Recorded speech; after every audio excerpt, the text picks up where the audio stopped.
Hello friends. Did you know nearly 80% of those who watch my videos aren't subscribed? If you enjoy these stories, please hit that subscribe button and leave a like. It really helps. Thank you for being here. By the way, where are you watching from? Let me know in the comments. I've been a truck driver for 17 years, and I can tell you this. The road teaches you many things and gives you experience. You can't learn these things in a classroom or from books. They're the kind of things that get ingrained in your bones after you've put in enough miles. After you've spent nights where nothing exists but the hum of the engine and the white lines disappearing under your hood. You learn to read the weather before it changes. You learn which rest stops to avoid and which dispatchers will answer the phone at 3 in the morning. You learn that loneliness isn't really loneliness, just a different kind of companionship. My name is Mason Briggs, and I haul freight across the northern routes. Montana, Wyoming, the Dakotas, anywhere the weather can kill you if you're not paying attention. I've driven through blizzards that turned 18-wheelers into toys, ice storms that made the interstate look like a skating rink, and fog so thick you couldn't see your own hood ornament. I've seen it all, or at least I thought I had. This happened in February of 2019. I was running a load of industrial equipment from Billings, Montana to Fargo, North Dakota. It should have been a straightforward run, about 700 miles, maybe 12 hours if the roads were clear, and I didn't hit any delays. The forecast called for snow, but that's nothing unusual for this time of year. Light to moderate snowfall, they said. Visibility might drop to a quarter mile in heavier bands. Standard winter driving conditions for anyone who knows what they're doing. I left Billings just after 4 in the afternoon, wanting to get ahead of the evening traffic and make good time before I had to stop for my mandatory rest break. The truck was a 2016 Freightliner Cascadia, nothing fancy but reliable. I'd been driving her for 3 years and knew every sound she made, every quirk in her handling. The load was secured properly, I'd checked it twice myself, and I had a full tank of fuel and a thermos of coffee that was still hot from the truck stop. The sun was already low on the horizon as I merged onto Interstate 94, casting long shadows across the snow-covered plains. Everything looked normal. The road was clear, just a light dusting of snow on the shoulders. Traffic was sparse but steady, a few other trucks, some passenger vehicles heading home from work. My CB radio crackled occasionally with the usual chatter, drivers warning about speed traps, asking about road conditions ahead, the endless banter that keeps you company when there's nothing else to do. I remember feeling good that day, rested, alert. I'd had a full night's sleep the night before, a decent meal, and the heater in the cab was working perfectly for once. Sometimes you get a feeling before a run, a kind of intuition about how it's going to go. I've learned to trust those feelings over the years. But that day, I didn't feel anything unusual. Just another winter haul across the high plains. The snow started about an hour into the drive, right around the time I crossed into North Dakota. At first, it was exactly what the forecast had promised. Light, scattered flakes that melted on the windshield before the wipers could sweep them away. I barely had to turn the wipers on. The other drivers on the road didn't even slow down. Nobody was worried. But weather in this part of the country can change fast, real fast. 1 minute you're driving under a light snowfall with clear visibility, and the next you're in a full-blown blizzard wondering if you're even still on the road. I've seen it happen dozens of times. That's why you stay alert, why you keep checking your mirrors and your gauges, why you never get comfortable. By the time I passed the exit for Beach, North Dakota, the snow was coming down harder. Not a whiteout yet, but definitely more than light snowfall. I could still see the road clearly, still see the taillights of the car about 100 yards ahead of me. The wipers were working steadily now, their rhythmic thumping almost hypnotic. I turned up the CB radio, listening for any reports from other drivers about conditions further east. This is Roadrunner heading west on 94, just past Dickinson. A voice crackled through the speaker. Snow's getting pretty thick out here, boys. Visibility's down to maybe 1/8 of a mile. Road's still passable, but it's getting slick. Y'all be careful. I keyed the mic. Copy that, Roadrunner. This is Big Sky heading east, about 40 miles behind you. Appreciate the heads up. No problem, Big Sky. Stay safe out there. I clicked off and settled back into my seat, adjusting my grip on the steering wheel. The temperature outside had dropped to about 15 degrees Fahrenheit. Cold enough that the snow wasn't melting on the road anymore. It was accumulating. I could feel the subtle change in how the tires gripped the pavement, that barely perceptible shift that tells you the road is getting hazardous. The smart thing to do would have been to pull off at the next exit, find a truck stop or rest area, and wait out the worst of the storm. But I'd been driving these roads for 17 years. I knew how to handle snow. I knew how to read the road, how to feel the truck's response to changing conditions. And I was on a schedule. The load needed to be in Fargo by 8 the next morning, and I was already going to be cutting it close even if everything went perfectly. So I kept driving. The car ahead of me took the next exit, leaving me alone on the road. I checked my mirrors. No headlights behind me either. The only light came from my own truck, the beams cutting through the falling snow and illuminating the road maybe 50 feet ahead. Everything beyond that was just a gray-white curtain of darkness. That's when I noticed something odd. The mile markers along the side of the road were getting harder to see, which made sense given the visibility. But there was something off about them. I couldn't quite put my finger on it at first. They just looked wrong somehow. Too far apart maybe, or too close together. I tried to calculate the distance between them in my head, timing it against my speedometer, but the numbers didn't add up right. I shook my head, rubbing my eyes with one hand while keeping the other on the wheel. I'd been driving for less than 2 hours. There was no way I was tired already. But my eyes felt strained, like I'd been staring into the snow for much longer than I actually had. The CB radio hissed with static. I reached over to adjust the squelch, but the static just got worse. Then, for just a moment, I thought I heard a voice cutting through the noise. It sounded like someone saying my handle, Big Sky, but the rest was too garbled to make out. I keyed the mic. This is Big Sky on 94 eastbound. Anyone trying to reach me? Nothing but static. I tried again. Big Sky to any station. Radio check. Still nothing. The static continued, rising and falling in pitch like it was trying to form words but couldn't quite manage it. I turned the radio off. The sudden silence in the cab felt almost oppressive, broken only by the hum of the engine and the rhythmic swish of the wipers. The snow was definitely getting heavier now. I had to drop my speed to about 45 miles per hour just to stay comfortable. The road was still visible, marked by the reflective posts on the shoulders, but everything else had vanished into the white. No other cars, no buildings, no landmarks of any kind. Just the road and the snow, and the darkness pressing in from all sides. I've driven through plenty of storms like this. You get into a kind of zone, a state of heightened awareness where everything narrows down to just you and the truck and the strip of road directly in front of you. Time stops meaning anything. You could drive for 2 hours or 20 minutes and it would feel the same. All that matters is keeping the truck on the road, maintaining your speed, watching for any changes in conditions.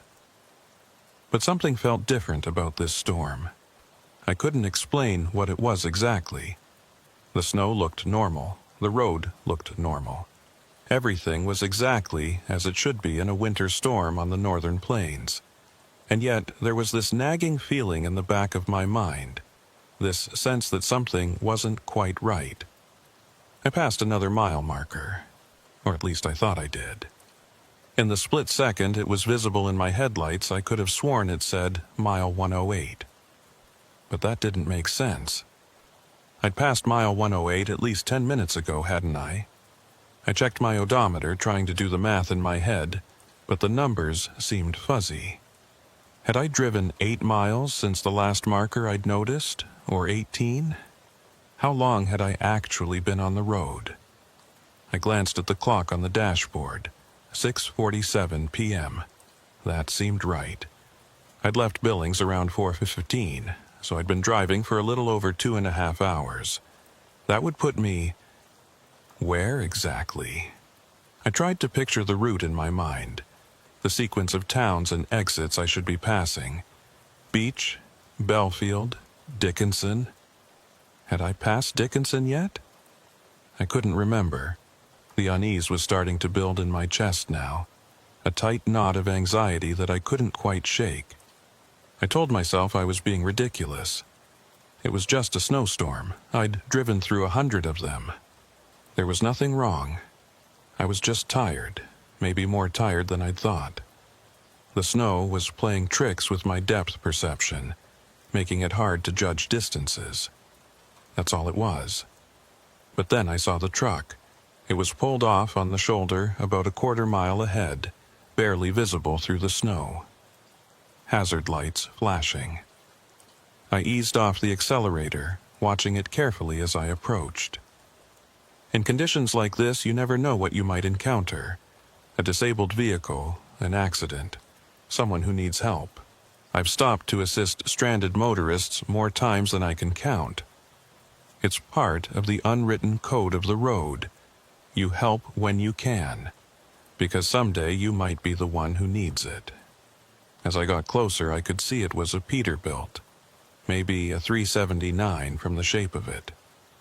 Dark blue or black, hard to tell in this light. It was angled slightly off the road, like it had pulled over in a hurry or maybe slid on the ice. The hazard lights pulsed in rhythm, orange flashes cutting through the white.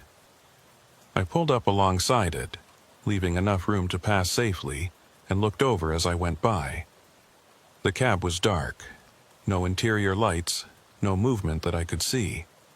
The truck just sat there, empty and abandoned looking, hazards flashing into the storm. I should have stopped. That's what I would normally do. Pull over, get on the CB, see if the driver needs assistance. But something stopped me. Maybe it was the way the truck looked, so still and lifeless in the middle of nowhere.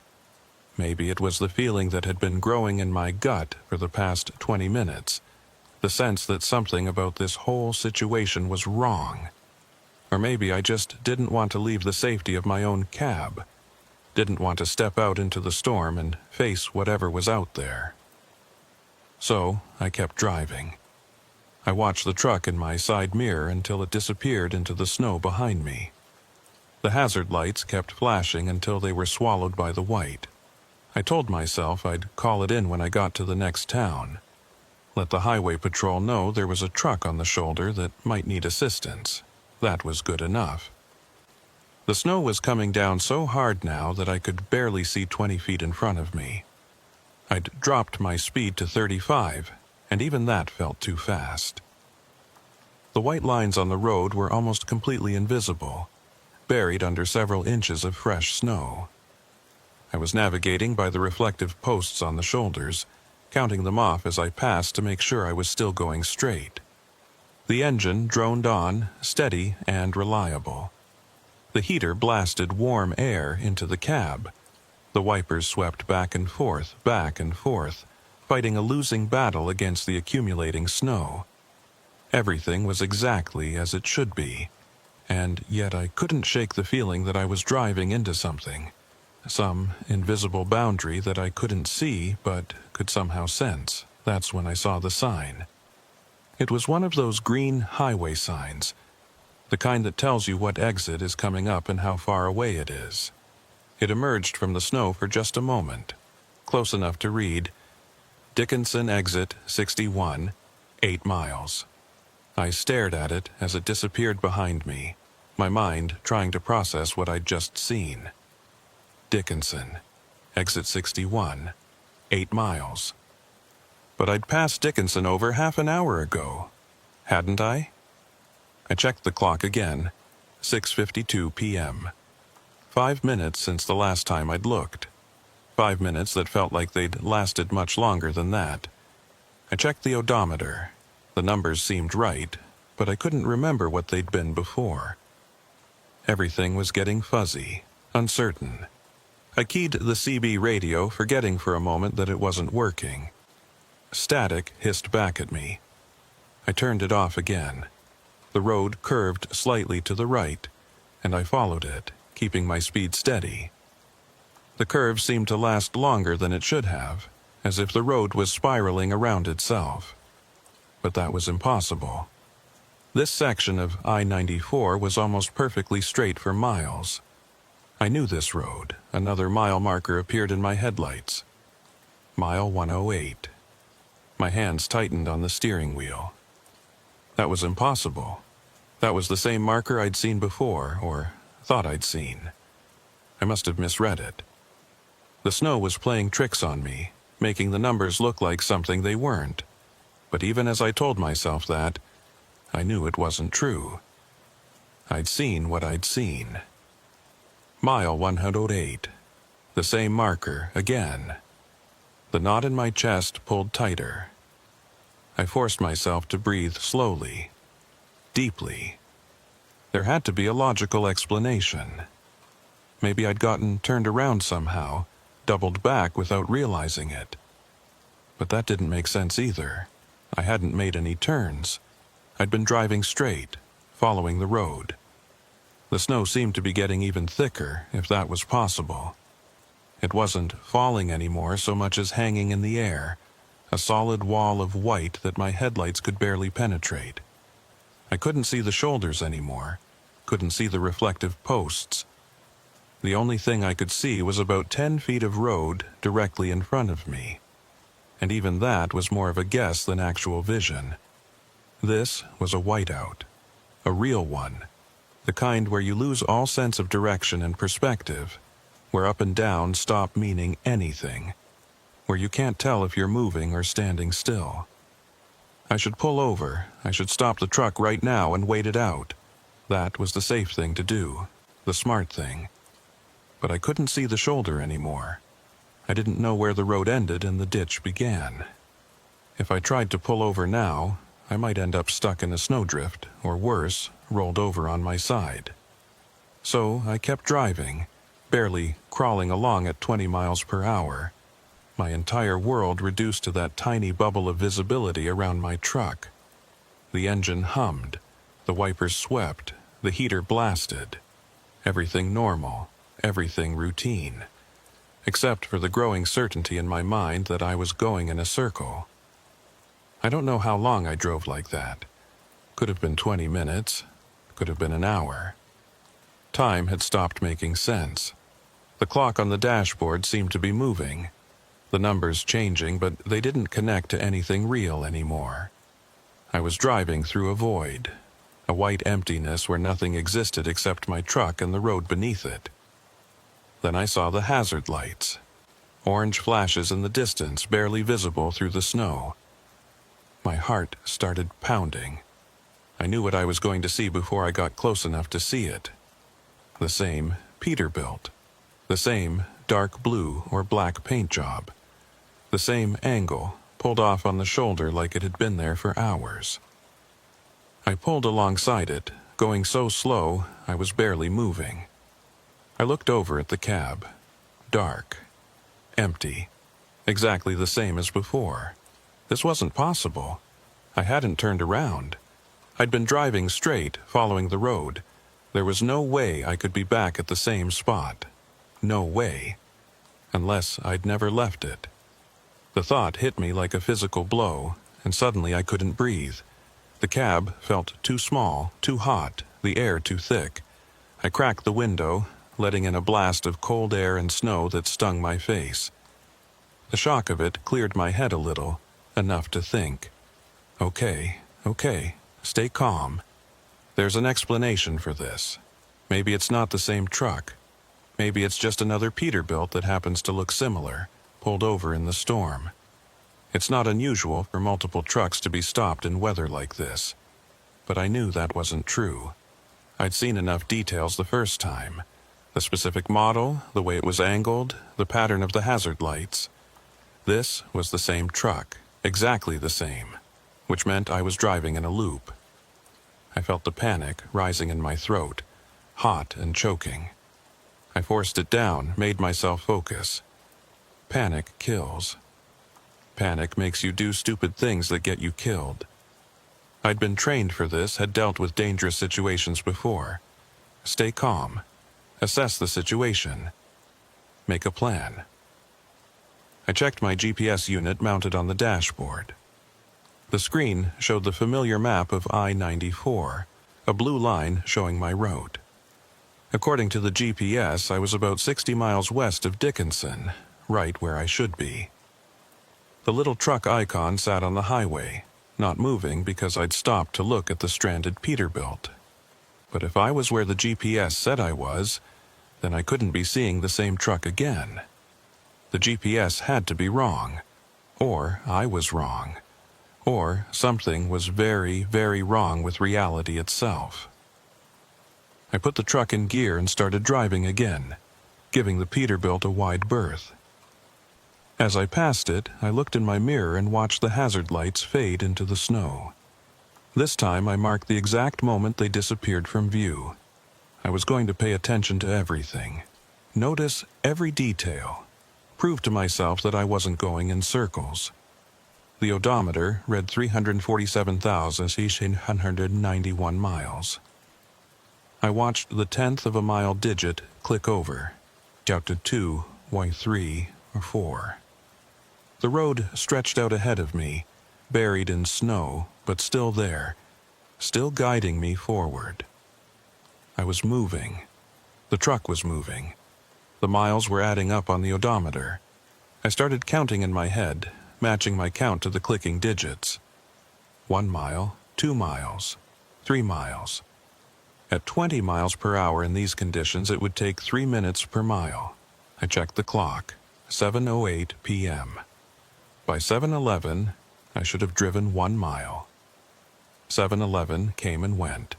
The odometer clicked over to 347,892, 1 mile exactly. I felt a tiny surge of relief. See? Everything was working normally.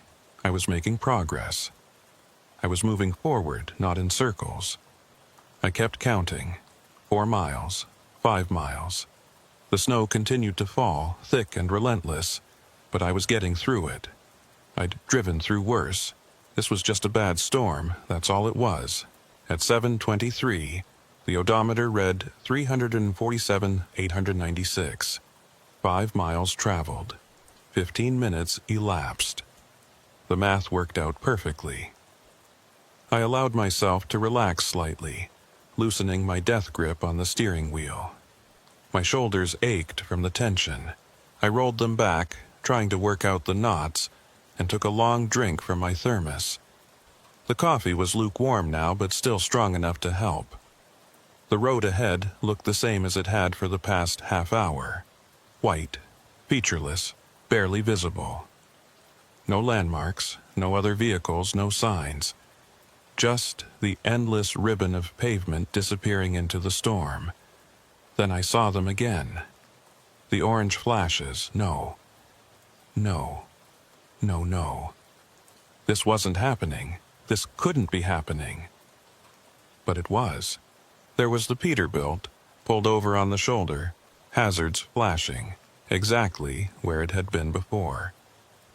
Or maybe it was where it still was. Maybe I'd never actually left. I stomped on the brake, harder than I should have, and felt the back end of the trailer start to slide. I eased off, correcting the skid, and brought the truck to a stop about 50 yards past the Peterbilt. My hands were shaking. My heart was hammering so hard I could feel it in my throat. I sat there for a long moment, engine idling, wipers sweeping, staring at the stranded truck in my mirror. The hazard lights pulsed steadily, orange in the white. This was impossible. I'd driven 5 miles. The odometer had confirmed it. The clock had confirmed it. I'd been moving forward the entire time. There was no way I could be back at the same spot. Unless the odometer was lying. Unless the clock was lying. Unless everything was lying. And the only truth was what I could see with my own eyes. The same truck, the same spot, the same loop. I grabbed my phone from the charging cable and tried to call my dispatcher. No signal. I tried 911, no signal. The screen showed 4 bars of LTE, but nothing would connect. I opened the GPS app, waiting for it to load. The blue dot appeared on the map, and my stomach dropped. According to my phone's GPS, I was in exactly the same spot as I'd been 15 minutes ago. The location hadn't changed at all. 60 miles west of Dickinson, pulled over on the shoulder of I-94. I closed the app and opened it again. Same result. I turned on the truck's GPS unit, the one mounted to the dashboard. It showed the same thing. No movement, no progress, still in the same spot. But I'd driven 5 miles. I'd watched the odometer. I'd felt the truck moving. I'd counted the time. I hadn't been sitting still. I knew I hadn't. Unless I had been. Unless none of it was real, unless I was going crazy. I could feel the panic trying to break through again, waves of it crashing against the walls I'd put up. I closed my eyes and forced myself to breathe. In for 4 counts. Hold for 4 counts. Out for 4 counts. The breathing technique they'd taught us in the defensive driving course. It was supposed to help you stay calm in emergencies. But this wasn't an emergency I'd been trained for. This was something else entirely. When I opened my eyes again, I looked at the Peterbilt. Really looked at it. Studying every detail I could make out through the snow. Dark paint, maybe blue or black. Probably a 379 model based on the distinctive hood shape. Hazard lights flashing. No movement in the cab. I needed to know if there was someone in that truck. I needed to know if this was real or if I'd somehow lost my mind. And there was only one way to find out. I put on my heavy coat, my gloves, my winter hat. I grabbed my flashlight from the door pocket. Then I climbed down from the cab into the storm. The cold hit me like a wall. The wind was stronger than I'd realized, driving the snow sideways and stealing the breath from my lungs. I pulled my hood up and started walking toward the Peterbilt, keeping my flashlight pointed at the ground to help me see where I was stepping. The distance that had looked like 50 yards from my cab felt like half a mile on foot. The snow was nearly knee-deep in places, and every step was an effort. The wind howled around me, making it hard to hear anything else. My flashlight beam barely penetrated more than a few feet into the white. I reached the Peterbilt and walked alongside it, my free hand trailing along the cold metal. Up close, it looked real enough. Snow was piled on the hood and roof. Ice had formed on the mirrors and door handles. The paint was definitely blue, though faded and worn in places. I moved to the driver's side and shone my flashlight up at the window. The glass was fogged on the inside, impossible to see through. I knocked on the door, hard enough to be heard over the wind. "Hey, anyone in there? You okay?" No response. I tried again, pounding on the door with my fist. "Hello, this is another trucker. Do you need help?" Still nothing. I tried the door handle. Locked. I moved to the passenger side, fighting my way through the deeper snow, and tried that door. Also locked. The trailer was a standard dry van, unmarked except for some scrapes and dents that suggested it had been on the road for a while. I walked around to the back and tried the latch. It opened, and one of the doors swung outward with a creak of cold metal. I shone my flashlight inside. Empty. Completely empty. Not even tie-down straps or cargo bars, just a bare aluminum floor and walls. I stood there for a moment, the wind whipping snow into my face, staring into the empty trailer. An abandoned truck with no cargo, no driver, no explanation for why it was here or how it got here. Just sitting on the shoulder of an interstate highway in the middle of a blizzard, hazard lights flashing into the void. I closed the trailer door and latched it shut. Then I started making my way back to my own truck, moving as quickly as I could through the deep snow. The cold was seeping through my coat now, and I could feel the first hints of numbness in my toes. Halfway back, I stopped and turned around, shining my flashlight at the Peterbilt one more time. The hazard lights pulsed in rhythm, orange flashes cutting through the white. As I watched, I could have sworn I saw movement in the cab, just a flicker, a shadow passing across the fogged window. But when I focused my flashlight on the spot, there was nothing there. Just the empty cab and the flashing lights and the snow piling up on the hood. I turned away and kept walking. My truck was a dark shape ahead, barely visible in the storm. The engine was still running, the headlights still on, exactly as I'd left it. Real and solid and waiting for me. I climbed back into the cab and slammed the door shut, grateful for the warmth and the familiar surroundings. My hands were shaking, from the cold, I told myself, not from fear. I pulled off my gloves and held my hands in front of the heater vent, letting the warm air thaw them out. The clock on the dashboard read 7:31 p.m.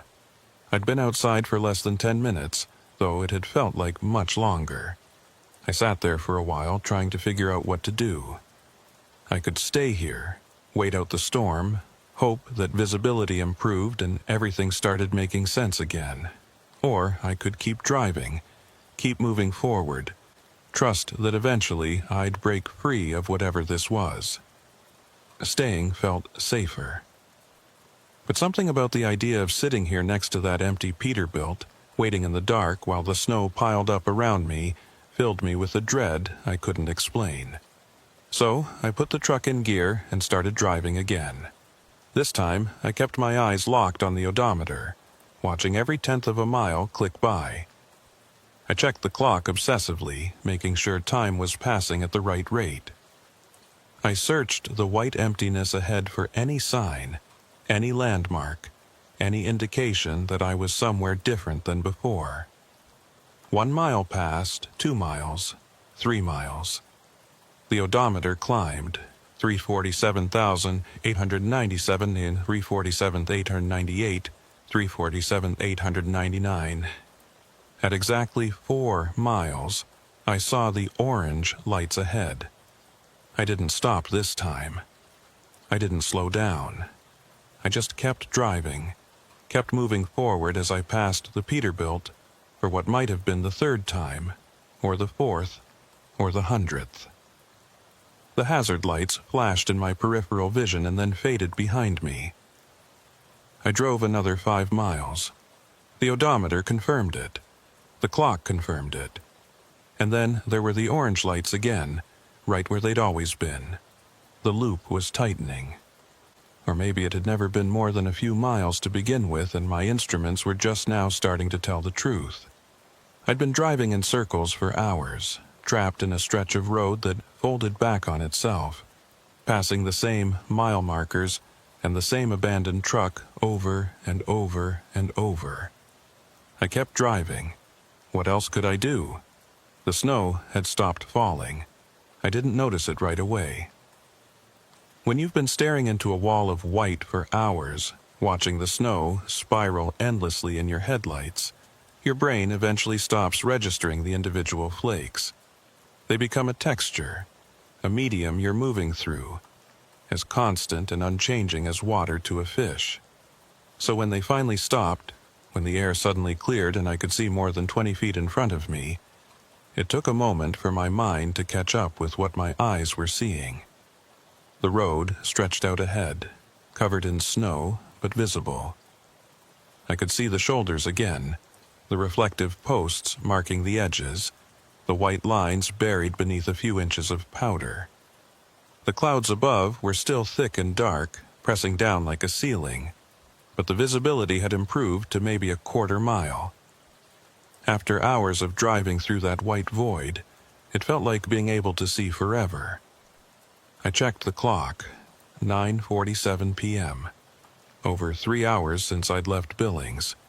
But that couldn't be right either, because according to my odometer, I'd driven less than 20 miles. The numbers didn't match up. Nothing matched up anymore. The Peterbilt was behind me somewhere. I'd passed it at least 7 or 8 times now, though I'd stopped counting after the 5th. Each time I approached those orange hazard lights, I felt a little more of myself slipping away, a little more of my certainty that I understood how the world worked. The truck was always there, always in the same spot, always empty and abandoned. A fixed point in a loop that I couldn't escape. But now, with the snow stopped and the visibility improved, I could actually see where I was going. I could navigate. I could find a way out of this. I pressed down on the accelerator, bringing my speed up to 40 miles per hour. The road conditions were still hazardous, plenty of ice underneath that fresh snow, but I needed to cover distance. I needed to break free of whatever this was. The engine responded smoothly, the transmission shifting through the gears as I picked up speed. The tires held their grip on the road. Everything felt normal again, mechanical and predictable. Just a truck driving on a highway in winter. Nothing strange about it. I passed a mile marker. Mile 108. My jaw clenched. The same marker I'd seen at least a dozen times now. But the odometer was still advancing, still counting tenths of miles as they passed beneath my wheels. The GPS on my phone still showed me in that same spot 60 miles west of Dickinson. Nothing had changed. I kept driving. The road curved slightly to the right, the same curve I'd followed so many times before. The curve that should have led me east, deeper into North Dakota, but instead somehow brought me back to where I'd started. Except this time, something was different. As I came out of the curve, I saw lights ahead. Not headlights, and not the orange flashers of the Peterbilt. These were stationary lights, bright white and mounted high, like the lights you'd see at a truck stop or rest area. I felt a surge of hope so strong it made my chest ache. Other people. Civilization. A way out. I accelerated toward the lights, watching them grow brighter as I approached. They were definitely mounted on poles, illuminating what looked like a parking area. I could make out the shapes of buildings, low structures that could have been restrooms or a service station. As I got closer, I started to see details. There was a building with a peaked roof, probably the main facility. A smaller outbuilding that might have been storage. Several light poles arranged around a parking lot. And in that parking lot I could see trucks. 3 of them, all pulled into parking spaces, all facing the same direction. Their running lights were off, but they were definitely occupied. I could see the faint glow of interior lights in at least 2 of the cabs. I pulled into the parking lot, my tires crunching over the snow-covered pavement, and found an empty space near the building. As I was maneuvering into the spot, I noticed something odd about the other trucks. They were all the same model and color. 3 identical Peterbilts, all with dark blue or black paint. Just like the one stranded on the shoulder. I completed my parking maneuver and put the transmission in neutral, but I didn't shut off the engine. I sat there with my hands on the wheel, staring at those 3 trucks, trying to understand what I was seeing. One abandoned truck on the shoulder could be explained. 3 identical trucks at a rest area couldn't be a coincidence. But what did it mean? Were they all from the same company, traveling together? Was this some kind of truck convoy that had been caught in the storm? I grabbed my flashlight and climbed down from the cab. The wind had died down to almost nothing, leaving an eerie stillness in the air. The only sound was the idle of my own engine and the faint hum of the light poles overhead. The cold bit into my exposed skin immediately. I pulled my hood up and started walking toward the nearest Peterbilt. As I got closer, I could see that it wasn't just similar to the abandoned truck, it was identical. Same model, same year, same wear patterns on the paint, even the same dents and scrapes in the same locations. I moved to the driver's side window and shone my flashlight into the cab. Empty. Or, at least it appeared to be. The fogged windows made it hard to be certain. I checked the second truck. Also empty. The third truck had its interior lights on, and I could see clearly into the cab. Empty as well. But on the passenger seat I could see a CB radio mic lying in a coil of cable, and on the dashboard, a coffee thermos that looked exactly like mine. I stepped back from the truck, my heart pounding. This wasn't right. None of this was right. I looked at the building. The lights were on inside, shining through large windows that revealed what looked like a typical rest area interior. Vending machines, restroom doors, maybe some benches or tables. But I couldn't see any movement. No people walking around, no signs of life. I walked toward the entrance, my boots crunching in the snow. The door was one of those heavy glass and metal affairs, the kind that takes some effort to push open. I grabbed the handle and pulled. It didn't budge, locked. I cupped my hands around my eyes and pressed my face to the glass, trying to see inside. The interior looked normal enough. Clean floor, working lights, vending machines stocked with snacks and drinks. But there was something off about it, something I couldn't quite identify. It took me a moment to realize what it was: no footprints. The floor was spotless, as if it had just been cleaned and no one had walked on it since. I walked around the building, checking the other doors, all locked. I peered through every window I could reach, but every room looked the same. Clean, well lit, and completely empty. No people, no signs of recent occupation, nothing to suggest this place was actually in use. When I completed my circuit and came back to the front entrance, I noticed something I'd missed before. There was a sign next to the door, one of those official state highway signs with the North Dakota logo. But something was wrong with the text. The letters seemed to shift and blur when I looked at them directly, becoming clear only when I viewed them from the corner of my eye. I stepped closer, tilting my head at different angles, trying to read what it said. The words would almost come into focus and then they'd slip away again, like trying to remember a dream. Finally, I gave up and turned away from the building. I'd deal with the mystery of the locked rest area later. Right now, I needed to figure out what was going on with these trucks. I walked to each Peterbilt in turn, checking the doors, peering through the windows, looking for any clue about who they belonged to or why they were here.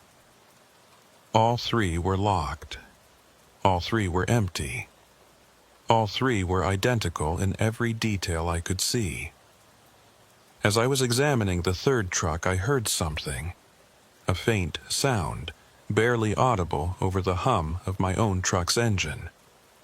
I turned toward the source and realized it was coming from beyond the parking lot, out in the darkness past the reach of the lights. It sounded like another engine, another truck approaching. I watched the darkness, waiting for headlights to appear. The sound grew gradually louder, definitely getting closer. But no lights appeared, just the sound of a diesel engine rumbling through the night, getting nearer with each passing second. I felt the hair on the back of my neck stand up. I backed away from the Peterbilt I'd been examining and started moving toward my own truck. The engine sound was getting louder, but still no lights. How could a truck approach without headlights? It was illegal, suicidal in these conditions. The sound was very close now, maybe just beyond the edge of the parking lot. I could hear the transmission shifting, the air brakes hissing. And then I saw it. A shape emerged from the darkness, just barely visible in the spill of light from the poles. Another Peterbilt, moving slowly across the snow-covered ground, its lights off, its cab dark. It rolled into an empty parking space as if guided by invisible hands and came to a stop. The engine shut off. The sound died away to nothing, leaving only the idle of my own truck breaking the silence. I stood there frozen, watching the dark cab, waiting for a door to open, waiting for someone to step out and explain what the hell was going on. Nothing happened. The truck just sat there, dark and silent, joining its 3 identical companions in the parking lot. I didn't wait to see if anything else would emerge from the darkness. I ran back to my truck, slipping on the icy pavement and nearly falling, catching myself against the side of the trailer. I climbed into the cab and locked the doors behind me, then sat there breathing hard, staring out at the parking lot. 4 Peterbilts now, all identical, all empty, and a rest area that was locked up tight despite its lights being on and looking fully operational. I put my truck in gear and started backing out of the parking space. I needed to get back on the road, needed to keep moving. Staying here felt dangerous in a way I couldn't articulate. As I was turning the truck around, my headlights swept across the parking lot and I saw something that made me slam on the brakes. There was a 5th Peterbilt pulling into the lot, coming from the same direction as the 4th. No lights, no visible driver, just rolling slowly through the snow like a ghost ship. I didn't wait to see where it would park. I pointed my truck toward the exit and accelerated out of the lot, my tires spinning for a moment on the snow before finding traction. In my mirrors, I could see the rest area receding behind me, the lights growing dimmer as the distance increased. I pushed my speed up to 50, then 55, faster than was safe in these conditions, but I didn't care. I needed to put distance between myself and that place, needed to prove to myself that I could still move forward, still make progress. The odometer climbed. The road stretched out ahead. Everything looked normal again, just a snow-covered highway cutting through the darkness. And then I saw the orange lights ahead, the Peterbilt on the shoulder, hazard lights flashing, exactly where it had always been. I let out a sound that was half laugh and half sob. Of course, I was back here. Where else would I be? I didn't slow down this time. I kept my speed and drove past the stranded truck, watching it in my mirrors until it disappeared into the darkness behind me. Then I focused on the road ahead, on maintaining my speed, on covering as much distance as I could before. The rest area appeared ahead, lights blazing in the darkness. I'd been driving for maybe 3 minutes since leaving it. At 55 miles per hour, I should have covered about 3 miles, but here it was again, impossible and undeniable. I didn't pull in this time. I drove past it, catching a glimpse of the parking lot as I went by. 6 Peterbilts now, all in neat rows, all dark and empty looking. I kept driving. The road curved to the right. I followed the curve. A mile marker appeared in my headlights. Mile 108. Of course it was. I don't know how many times I made the loop after that. 10 times? 20? I stopped paying attention to the specifics. The pattern was always the same, the Peterbilt with its hazard lights, then a few miles of empty road, then the rest area with more and more trucks accumulating in its parking lot. Each time I passed the rest area, there were more trucks. 7, 9, 12. They multiplied like a virus, filling the available spaces, all identical down to the wear patterns on their paint. I tried different speeds. I tried driving in the left lane instead of the right.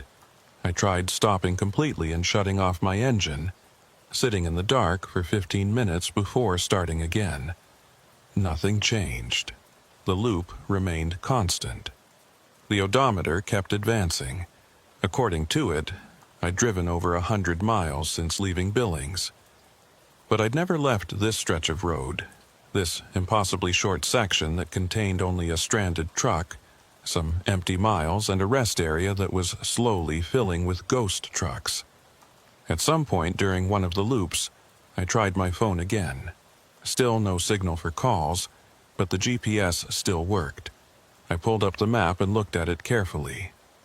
The blue dot showed my location, but something about it looked wrong. I zoomed in, trying to see more detail.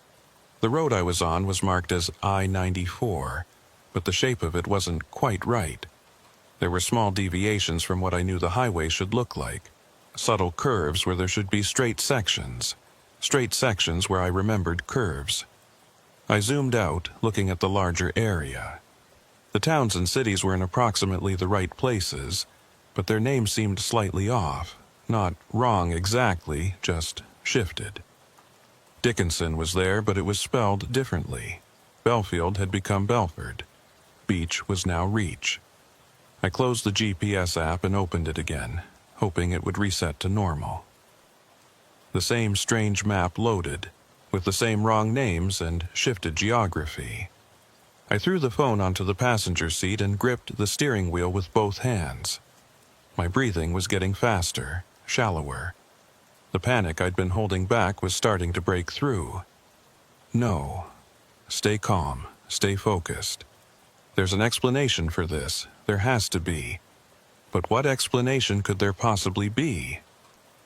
How could I be driving in circles when every instrument told me I was moving forward? How could the GPS be wrong when I could see the satellite signal indicator showing a strong connection? How could identical trucks be multiplying in a rest area parking lot?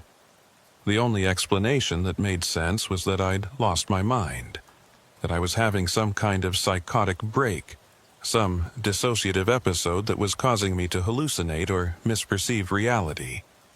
Maybe I was actually pulled over on the side of the road, hypothermic and dying, and all of this was just my brain misfiring as it shut down. But it felt real. The steering wheel under my hands felt real. The vibration of the engine felt real. The cold air leaking in through the slightly cracked window felt real. How could a hallucination be this detailed, this consistent? I passed the Peterbilt again, passed the rest area again. 18 trucks now in the parking lot, past mile 108 again. The loop was getting faster. Or maybe I was just noticing it more now that I'd accepted what was happening. It took less time between passes of the same landmarks, as if the road was contracting, the circle tightening. That's when I noticed the other change. The sky was getting lighter. Not the gradual lightening of dawn, but something else. The clouds overhead were beginning to glow from within, as if there were lights behind them. The darkness was lifting, being replaced by a strange, sourceless illumination that made everything look flat and unreal.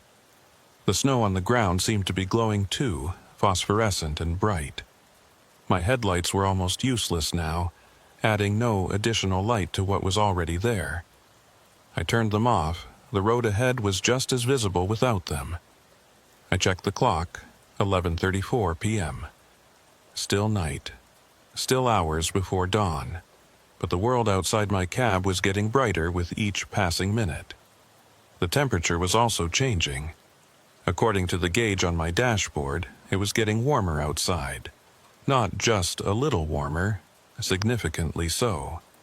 In the span of about 10 minutes, the external temperature had risen from 15 degrees to 35 degrees to 50 degrees and climbing. The snow should have been melting. But when I looked out at the road, at the banks of snow on the shoulders, everything was still frozen and white. The temperature gauge had to be malfunctioning. That was the only explanation. Except I could feel it. The heater in my cab, which I'd had blasting for hours, was starting to feel too warm. I turned it down, then turned it off completely. Within minutes, the cab was uncomfortably hot. I rolled down my window all the way, letting in a blast of air that should have been freezing but instead felt like a summer evening. Warm and humid, carrying strange scents I couldn't identify. Not unpleasant exactly, but wrong for this time and place. The brightening continued. The glow from the clouds intensified until it was almost like daylight, but colorless and shadowless. Everything was visible, but everything looked wrong. The colors were off, muted or shifted in ways I couldn't quite describe. I passed the Peterbilt again. In this strange light I could see details I'd missed before. The license plate was blank. Not missing, but actually blank, as if it had been manufactured without any numbers or letters. The DOT numbers that should have been painted on the door were also missing. The rest area came into view. 24 trucks now, arranged in perfect rows. As I passed, I looked carefully at each one. All had blank license plates. All were missing their DOT numbers. All were identical. And then I saw something that made my blood run cold. One of the trucks near the back of the lot was mine. The same model Freightliner. The same dent in the front bumper from where I'd scraped it on a loading dock 3 months ago. The same mud flaps with the same company logo. Even the same license plate number. My truck was in that parking lot. The truck I was driving was in that parking lot. But I was here, in my truck, driving past the parking lot. Both things were true simultaneously. I was in 2 places at once, or not in any place at all, or somewhere else entirely that only looked like I-94. I let the rest area pass behind me and kept driving, because what else could I do? The road curved to the right. Mile 108 appeared and disappeared. The strange, colorless daylight continued to intensify. Ahead, I could see something new. The road was ending. Not ending like it came to a dead end or ran into a barrier. Ending like it simply stopped existing. About half a mile ahead, the pavement faded away into nothing, into a featureless white expanse that could have been fog, or snow, or just pure emptiness. I eased off the accelerator, letting my speed drop. Every instinct screamed at me to stop, to turn around, to do anything but drive toward that nothing. But I'd been trying to go back for hours, and there was no back anymore. There was only forward into whatever lay ahead. The truck rolled toward the edge of existence. The speedometer dropped. 40, 35, 30. My tires crunched over the snow-covered pavement. The engine hummed its familiar tune. Everything was normal, except for the fact that reality was ending a quarter mile ahead of me. I pressed the brake, bringing the truck to a stop about 100 yards from where the road vanished. I sat there with the engine idling, staring at that white void. Part of me wanted to put the truck in reverse, to back away from the edge, but I knew what would happen. I'd reverse until I reached the Peterbilt, or maybe the rest area, and then when I turned around and drove forward again, I'd just end up back here. The loop had been tightening this whole time, and now it had contracted to its smallest possible form. Just me and the truck and the edge of the world. I could sit here and wait. Wait for what, I didn't know. Rescue? Dawn? For everything to suddenly make sense again. Or I could keep driving. I looked at my hands on the steering wheel. They looked real. I looked at the gauge cluster, the GPS, the coffee thermos in my cup holder. All real. I looked in the mirrors at the trailer behind me. Real. But real according to what standard? What was reality anymore? I thought about the rest area.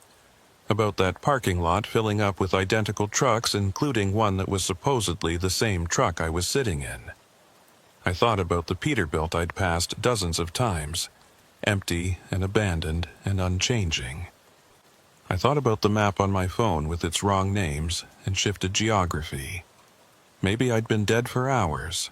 Maybe I'd crashed at some point during the storm and this was just my consciousness looping through its final moments, unable to accept what had happened. Maybe I was in a coma in some hospital, and this was a dream that felt real because my brain had nothing else to reference. Or maybe I was exactly where I appeared to be, and the world itself had become something other than what it should be. I released the brake and pressed gently on the accelerator. The truck began to move forward. 20 miles per hour. 25, 30. The edge of the world drew closer. I could see it clearly now. Not fog, not snow, just pure white nothing. No texture, no depth, no features at all. A void that erased everything it touched. 50 yards away. 40, 30. The front of my truck reached the edge. The hood disappeared into the white. Then the windshield. Then the cab filled with light so bright I had to close my eyes. And then I was driving. The light faded as quickly as it had appeared, receding like a wave drawing back from a shore. I opened my eyes slowly, squinting against the after-images that danced across my vision. I was still in my truck, still behind the wheel, still moving forward at about 30 miles per hour. But everything outside had changed. The road was gone. Or rather, I was still on something that felt like a road. I could sense the tires gripping a solid surface, could hear the familiar sound of them rolling over pavement. But I couldn't see it. When I looked down at where the road should be, there was only white. Featureless, dimensionless white, extending in all directions as far as I could see. The sky was gone too. No clouds, no darkness, no strange glow. Just the same white, seamless, and infinite. There was no horizon, no boundary between ground and air. Everything had merged into a single, colorless expanse. The only thing that still looked real was my truck. The hood stretched out in front of me, solid and dark. The mirrors on either side reflected the cab and the trailer.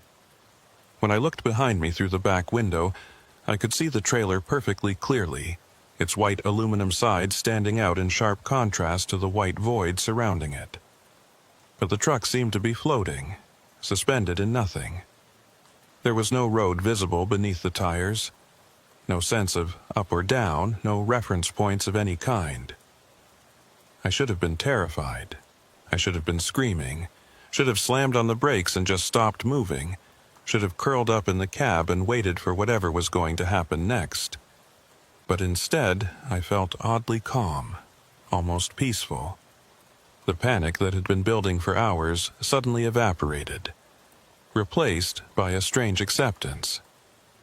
This was happening. It was impossible, but it was happening, and there was nothing I could do about it except keep driving. So I kept driving. The speedometer said I was doing 30 miles per hour. The odometer continued to advance, 1/10 of a mile by 1/10 of a mile. The engine maintained its steady hum. All the mechanical aspects of driving remained intact, even though I was apparently driving through absolute nothingness. I tried the radio again. Static, as expected. But as I was reaching to turn it off, I caught something in the noise. Not words exactly, but a pattern, a rhythm. Like someone tapping out a message in Morse code, if Morse code was made of pure white noise. I listened carefully, trying to decipher it. Short bursts and long bursts, separated by spaces of different lengths. It repeated every 30 seconds or so. The same pattern over and over. I grabbed a pen and paper from the door pocket and started marking it down, dots and dashes representing the bursts of static. After 3 repetitions, I had the full sequence. SOS. I stared at the paper, my comm starting to crack. Someone was broadcasting an SOS through the static. Someone else was trapped here, wherever here was, and they were calling for help. Or maybe I was the one calling for help. Maybe this was coming from my own radio somehow, my truck broadcasting a distress signal without my knowledge. I keyed the mic. This is Mason Briggs driving a Freightliner on... I don't know where I am. If anyone can hear this, please respond. The static continued, unchanging. The SOS pattern repeated. I tried again. My handle is Big Sky. I'm a trucker. Been on the road for 17 years. I got caught in a storm and now I'm... somewhere else. If you're out there, if you're receiving this, please respond. Please. Nothing but static and that repeating SOS. I set down the mic and focused on driving. The white expanse continued in all directions, unchanging and infinite. There were no landmarks, no way to judge distance or direction. For all I knew, I could have been driving in circles again, and I'd have no way to tell. The temperature in the cab had stabilized at around 70 degrees. Comfortable, but wrong for February in North Dakota. I'd taken off my coat and hat hours ago. Now I was driving in just my flannel shirt, one hand on the wheel, the other resting on my knee. Time moved strangely here. The clock on the dashboard still worked. 12:17 a.m. now, but I had no sense of minutes actually passing. I could have been driving for 5 minutes or 5 hours. There was no way to tell. At some point, I noticed something ahead. At first, I thought it was just another trick of the white. Some optical illusion created by staring into featureless space for too long. But as I got closer, I realized it was actually there. A sign. A highway sign.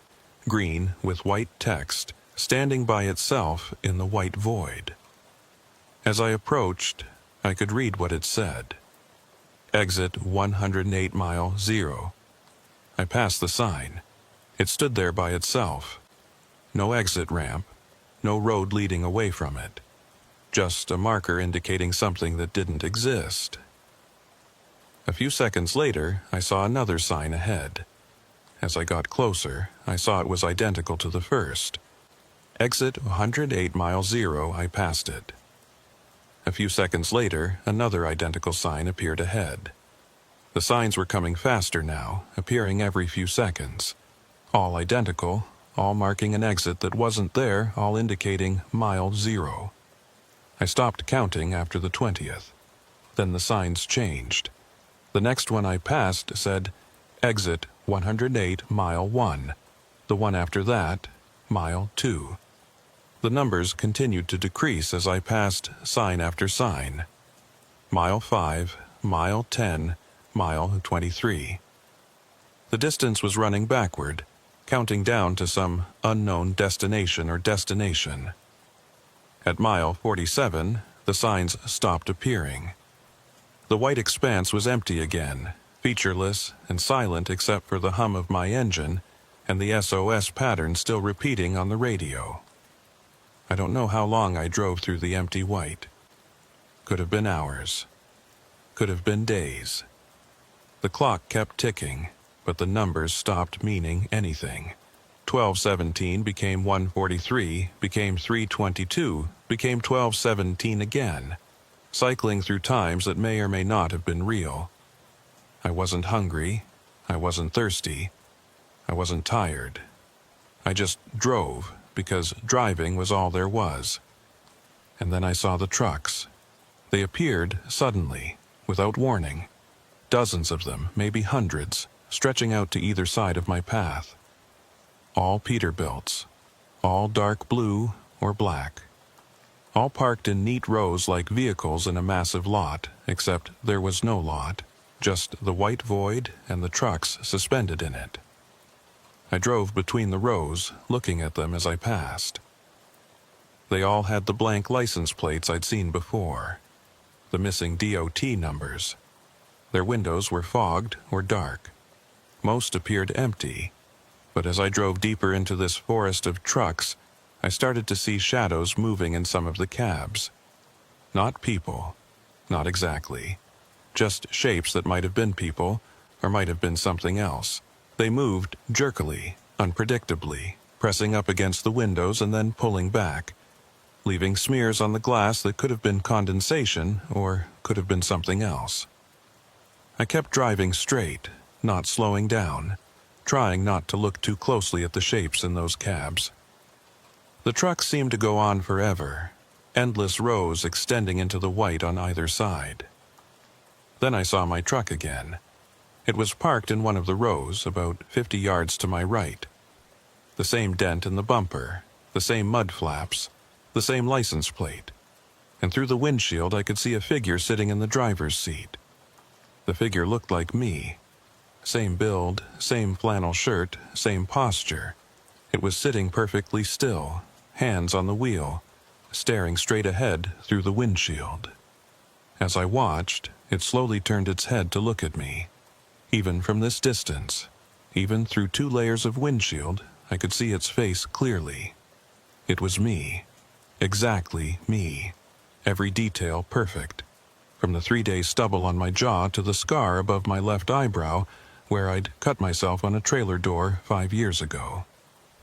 The other me raised one hand and waved. I didn't wave back. I pressed down on the accelerator, picking up speed, trying to put distance between myself and that parking space. But as I drove, I saw more of them. My truck appeared again and again in the rows of Peterbilts. Sometimes it was parked. Sometimes it was driving parallel to me, keeping pace. Each one had a figure in the driver's seat that looked exactly like me. Some waved, some just stared.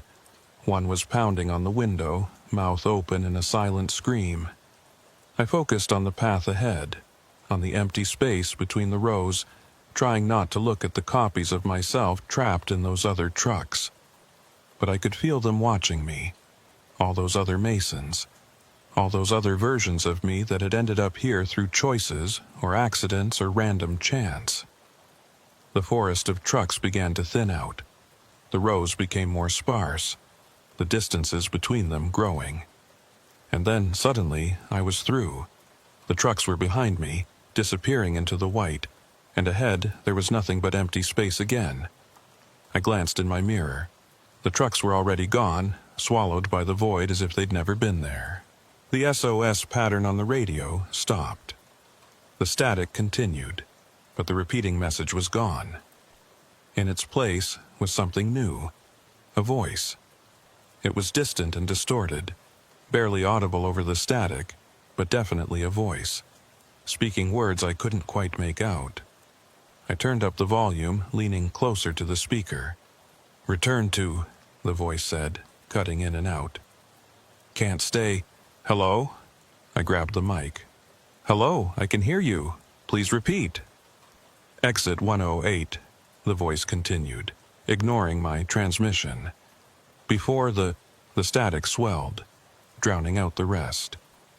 I waited, but the voice didn't come back. Just static again, endless and meaningless. I looked ahead and saw something new taking shape in the white. At first it was just a smudge, a darker patch in the colorless expanse. But as I drove closer, it resolved into something familiar. The rest area. The same building, the same light poles, even the same parking lot. But it was different now. Smaller somehow, or farther away, or both at once. The perspective was wrong in a way I couldn't quite define. I drove toward it, watching it grow larger and then shrink again, oscillating in size as if I was seeing it through a funhouse mirror. The distance between me and the building didn't seem to decrease no matter how long I drove. Then, abruptly, I was there. The building snapped into normal perspective, and I was pulling into the parking lot, my tires crunching over what felt like pavement, but still looked like white nothing. The lot was empty now. All those trucks, the dozens I'd seen before, the hundreds in that impossible forest, all gone. Just empty parking spaces marked with lines I could sense but not see. I pulled into the same spot I'd used before and put the truck in neutral. The engine idled. The clock read 7:13 a.m., though there was no sign of morning in the colorless expanse around me. I sat there for a moment, trying to decide what to do. Going into the building felt like a bad idea, but sitting in the truck felt worse. At least inside there might be answers, or at least different questions. I climbed down from the cab. The surface beneath my feet felt solid, felt like concrete. But when I looked down, I saw only white. My boots left no tracks. It was like walking on nothing. I approached the door of the building. It was unlocked this time. The handle turned easily, and the door swung open with a soft pneumatic hiss. Inside, the lights were still on. The vending machine still hummed. Everything looked exactly as it had when I'd peered through the windows hours or days ago. Except now I could see what was wrong with it. The floor was white. Not the speckled industrial tile that should have been there, but the same featureless white as everything else. The walls were white. Even the vending machines, when I looked at them closely, were white.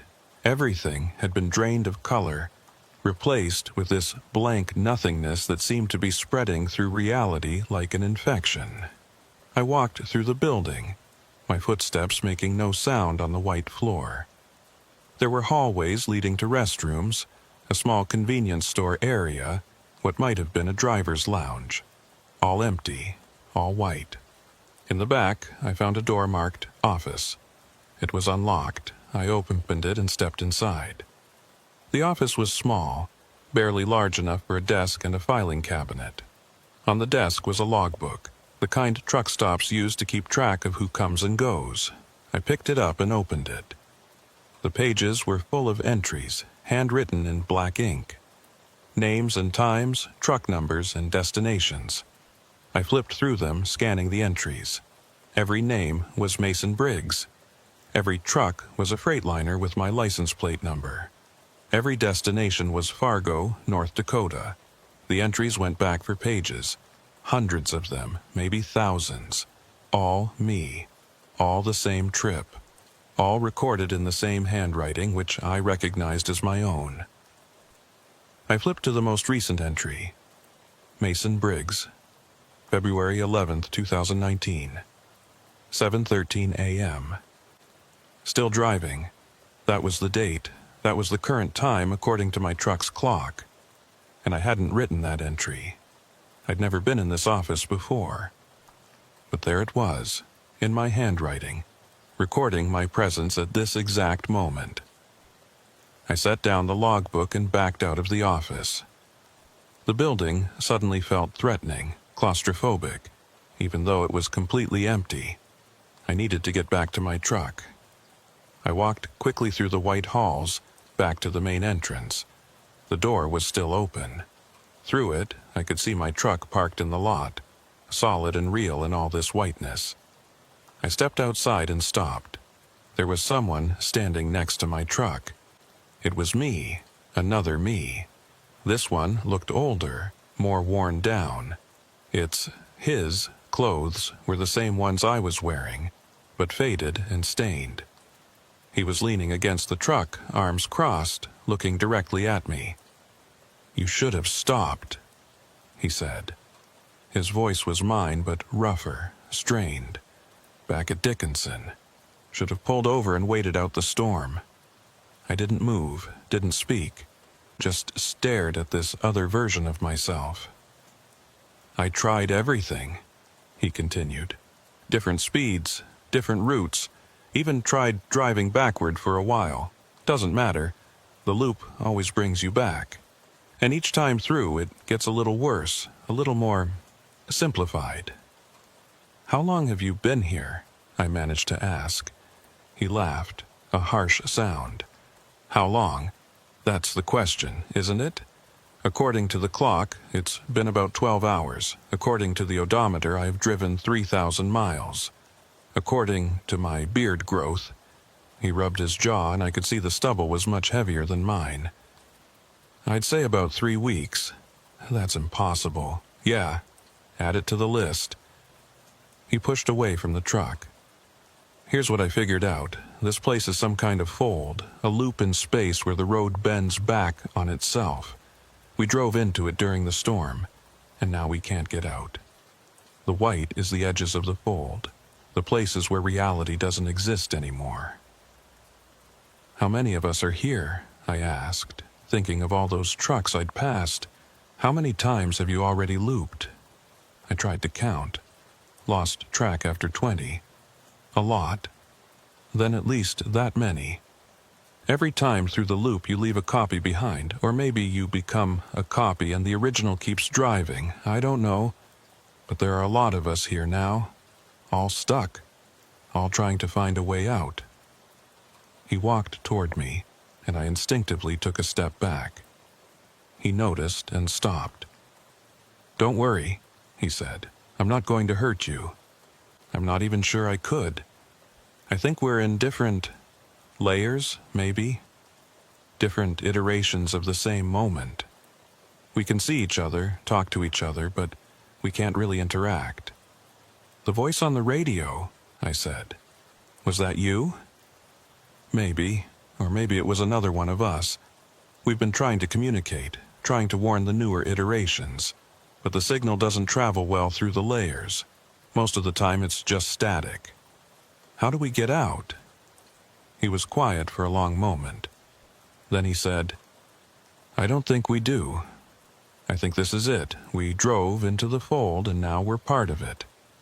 We'll keep looping, keep leaving copies of ourselves behind until there's nothing left but white." "There has to be a way," I said. "There's always a way out." "Yeah, I used to think that too." He turned and walked toward the white expanse.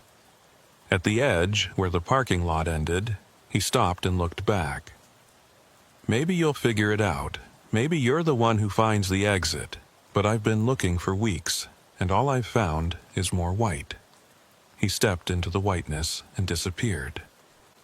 I stood there for a moment, staring at the place where he'd vanished. Then I climbed back into my truck. The clock read 7:31 a.m. now. 18 minutes had passed, though it felt like much longer. I started the engine and pulled out of the parking lot, back onto the invisible road, back into the white. But this time I was looking for something specific. He'd said this was a fold, a place where the road bent back on itself. If that was true, then there had to be a seam somewhere, a place where the fold began. A way to find the edge and drive through it instead of following it back around. I drove slowly, watching carefully. The white expanse seemed featureless, but there had to be something. Some clue, some variation, some sign that would show me where the fold was. The signs started appearing again. Exit 108, mile 0. I ignored them and kept driving. They were just markers, meaningless numbers. What I needed was something real, something that existed outside the loop. Then I saw it, a shadow. It was faint, barely visible against the white, but it was there. A line, or maybe a crack, running perpendicular to my direction of travel. I turned the wheel, steering toward it. The shadow grew more defined as I approached. It was definitely a seam of some kind, a place where the white wasn't quite uniform, like the edge of a piece of paper, or the fold in a sheet of fabric. I drove parallel to it for a while, following its course. It curved and twisted, but it seemed to be leading somewhere. I kept following it. The radio crackled. The voice was back, clearer now. "Found the seam. Follow it, but don't cross it." "Why not?" I keyed the mic. "Why can't I cross it?" "Worse, on the other side," the voice said. Nothing on the other side, but I could see something on the other side. Through the seam, visible like looking through a crack in a wall, I could see colors. Real colors. Brown earth, green trees, gray pavement. The real world, just beyond this thin barrier. I turned the wheel sharply and drove straight at the seam. "Don't!" the voice shouted, suddenly crystal clear. "Please don't." The front of my truck hit the seam and everything turned inside out. I was on the road, the real road. I could see it beneath my tires, black pavement dusted with snow. Could see the white lines marking the lanes. Could see the reflective posts on the shoulders, and the mile markers, and the sky overhead. Gray and clouded, but real. The dashboard clock read 4:37 p.m., February 11th, 2019. According to the clock, I'd been driving for about 20 minutes since leaving Billings, but that wasn't right. I'd been in the white void for hours, maybe days. I'd driven through the loop dozens of times. I'd seen things that couldn't exist. I'd talked to another version of myself who'd been trapped for weeks. But the odometer told a different story. It read 347,103 miles, exactly 9 miles more than when I'd left Billings. 9 miles. Not the hundreds of miles I'd driven through the loop. Just 9. I looked around at the world outside my cab. Everything seemed normal. The snow was falling lightly, just as it had been when I'd started the drive.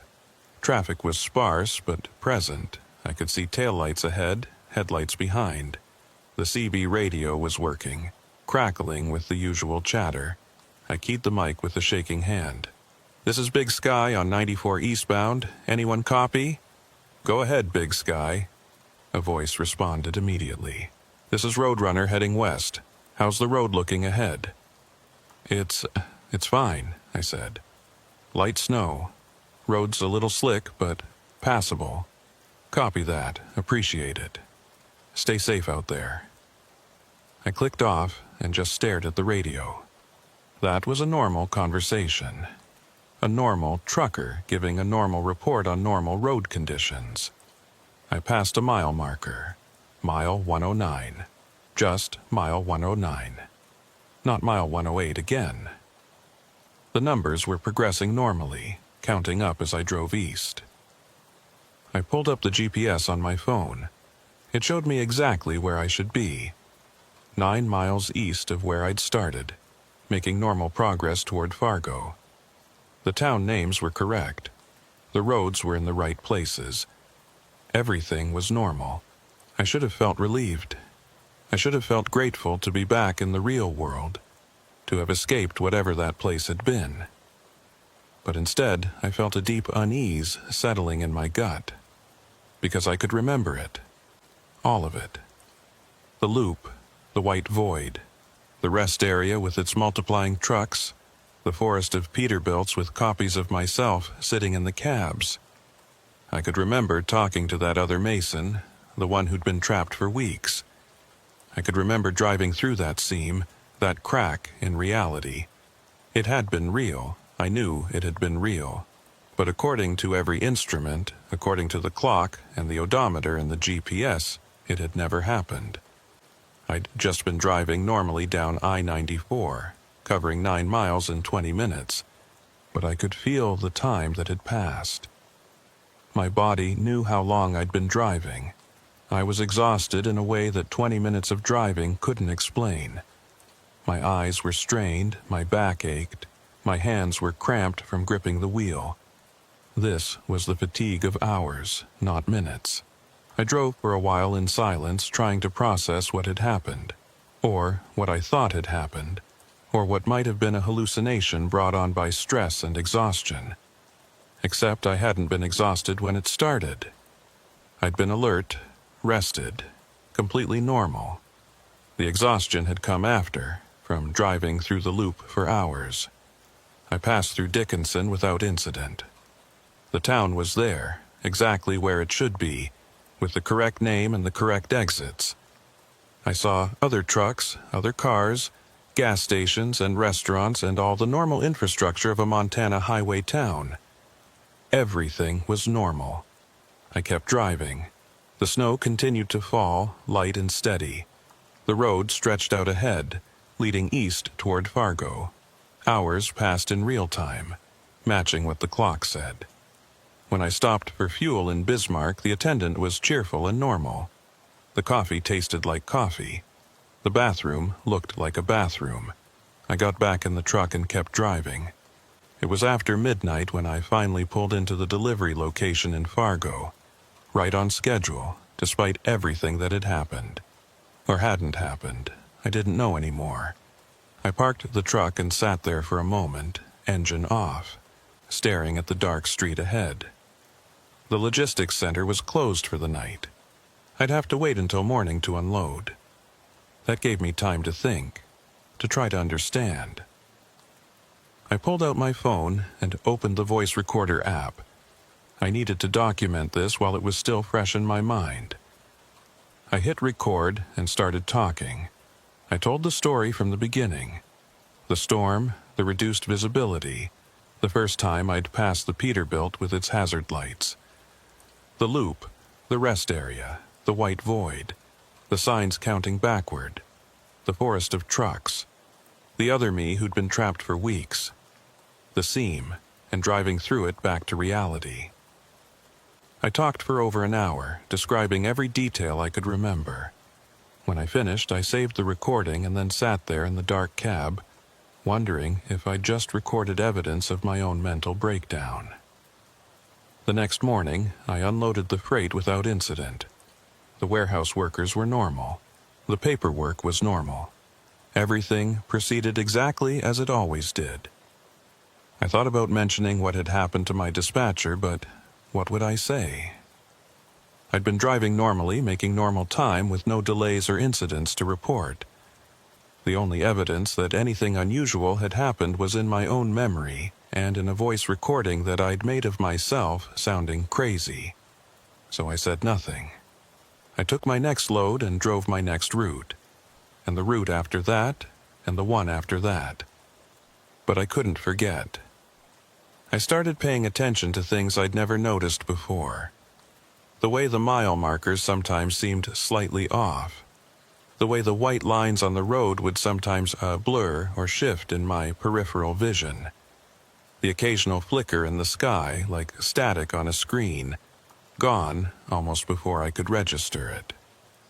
And once, about a week after the incident, I saw another truck pulled off on the shoulder with its hazard lights flashing.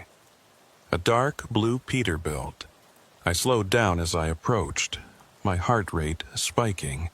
It looked exactly like the one from the loop. Same model, same color, same everything. But as I got closer, I could see differences. This truck had proper license plates with actual numbers. It had DOT numbers painted on the door. And through the window, I could see the driver. A young guy, maybe 30, talking on his phone. He saw me slowing down and waved to indicate he was fine. I waved back and kept driving. Just a normal truck with normal problems, pulled over to make a phone call. But I couldn't shake the feeling that I was being watched. That somewhere, in some other layer of reality, another version of me was still driving through that loop, or maybe had just entered it, or was about to enter it. I started avoiding that stretch of I-94 when I could. I'd take longer routes that added hours to my delivery time, just to avoid passing through that area. My dispatcher asked about it once, and I made up excuses about road conditions and construction. But sometimes I couldn't avoid it. Sometimes the most efficient route, the only route that made business sense, took me right through that section where I'd entered the loop. And every single time, I watched. I watched for the first signs of the loop beginning. I watched for the Peterbilt with its hazard lights. I watched for the rest area that shouldn't exist. I kept my phone's GPS open, constantly checking that the map looked right, that the town names were correct, that I was where I was supposed to be. So far, it's always been normal, just a regular highway with regular traffic under regular weather conditions. But I know what I saw. I know where I was. And I know that somewhere, maybe just beyond a seam in reality that I can't quite see, that loop still exists. Still traps versions of me. Still has that other Mason walking through white hallways and trying to warn others not to follow the seam. Sometimes, late at night when I'm driving alone on an empty highway, I think I can hear him. A voice buried in the static of the CB radio repeating that same warning. Don't cross the seam. It's worse on the other side. But I did cross it. I got out. I'm here, back in the normal world, driving normal routes, living a normal life. Except I don't sleep well anymore. Every time I close my eyes, I see the white void. I see all those trucks, all those versions of myself trapped in different iterations of the same moment. And I wonder if this is real. If this world I'm in now is actually the real one, or just another layer of the loop. Because here's what I can't stop thinking about. That other Mason, the one who'd been trapped for weeks, he thought he was in the loop too. He thought he was trapped. But what if he wasn't? What if he'd already escaped, just like I did, but convinced himself he was still trapped because the memory was so strong? What if I'm still in there? What if I never left? I passed through Dickinson again today. February 28, 2019. 17 days since the incident. The town looked normal, everything looked normal. But I took a picture of the mile marker as I passed, mile 108. And when I looked at it later, the numbers seemed blurry. Wrong, somehow. I deleted the photo. I don't want to know. I'm going to keep driving my routes, going to keep making my deliveries, going to keep living my life like everything is normal. Because maybe it is, maybe I really did escape, and all these strange little inconsistencies are just paranoia, just my traumatized brain seeing patterns that aren't there. But I made a promise to myself. If I ever see that Peterbilt again, the one with the blank license plate and the fogged windows and no one inside, I'll stop. I'll pull over and I'll walk up to it and I'll look inside, really look, even if I'm terrified of what I might see. Because I need to know. I need to know if this is real, if I'm really here, if I really escaped, or if I'm still driving through the white, following a seam that leads nowhere, leaving copies of myself behind with each loop. I need to know, but I'm not sure I want to know. So I keep driving, mile after mile, hour after hour, day after day. The odometer climbs. The clock ticks forward. The miles pass beneath my wheels in steady progression. And sometimes when the conditions are right, when the snow is falling and the visibility drops, and I'm alone on an empty highway in the middle of the night, I see them. Other trucks, dark shapes in my mirrors, always staying just out of clear sight, pacing me, matching my speed, never getting closer or farther away. I tell myself it's just other truckers, just other drivers heading the same direction, keeping the same pace. Nothing unusual about it, but they're always the same model, always Peterbilts, always dark blue or black. And sometimes when I check my mirrors at just the right angle, in just the right light, I can see the driver, and the driver is me. I don't look at the mirrors as much anymore. I keep my eyes on the road ahead. I watch the mile markers counting up, proof that I'm moving forward, proof that I'm making progress. I watch the clock on the dashboard, counting the minutes as they pass in real time. But I can feel them back there, all those other me's, all those other versions, driving their own trucks through their own layers of reality. Some of them probably think they're in the real world. Some of them know they're not. And some of them, like me, aren't sure anymore. The CB radio crackles sometimes with that voice, my voice, trying to warn someone, or trying to call for help, or just confirming that I'm still here, still driving, still trapped or free or something in between. I don't respond anymore. I just listen. And I drive, because that's all there is. The road ahead, the miles passing beneath the wheels, the engine humming its steady tune. I keep driving. I'm still driving. I'll always be driving, and somewhere, in some other layer, another version of me is just now driving into that storm. Just now, passing mile 108 for the first time. Just now, starting a loop that he doesn't know he's in yet. I can't warn him, I can't save him, I can only drive. The speedometer reads 55 miles per hour. The odometer climbs, 1/10 of a mile at a time. The clock reads 11:47 p.m., March 15th, 2019. Or maybe it's still February 11th. Maybe it's always February 11th. Maybe it's always that moment when I drove into the white. And this is just another layer, another iteration, another loop within loops. I don't know. But I keep driving. Because what else can I do? The mile markers count up. 109, 110, 111. The road stretches out ahead, disappearing into the darkness. And behind me, in my mirrors, I can see them. All those other trucks, all those other Mays, following in my wake. We're all going to the same place, wherever that is. I adjust my grip on the wheel and press down slightly on the accelerator. The engine responds. The speedometer climbs. The road continues. I keep driving. I'm still driving. I'll always be.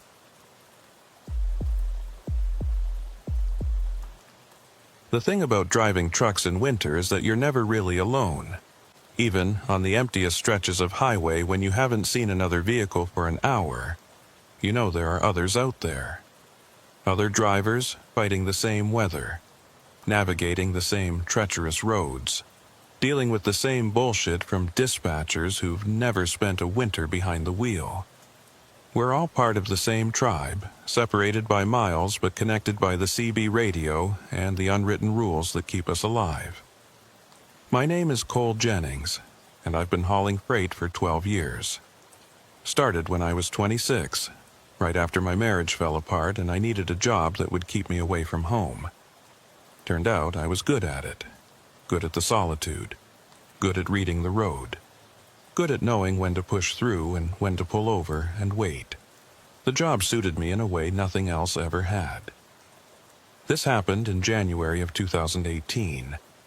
I was running a load of automotive parts from Minneapolis to Rapid City, South Dakota. About 600 miles, most of it straight west across Minnesota and into South Dakota on Interstate 90. It should have been an easy run. I'd done it 100 times before.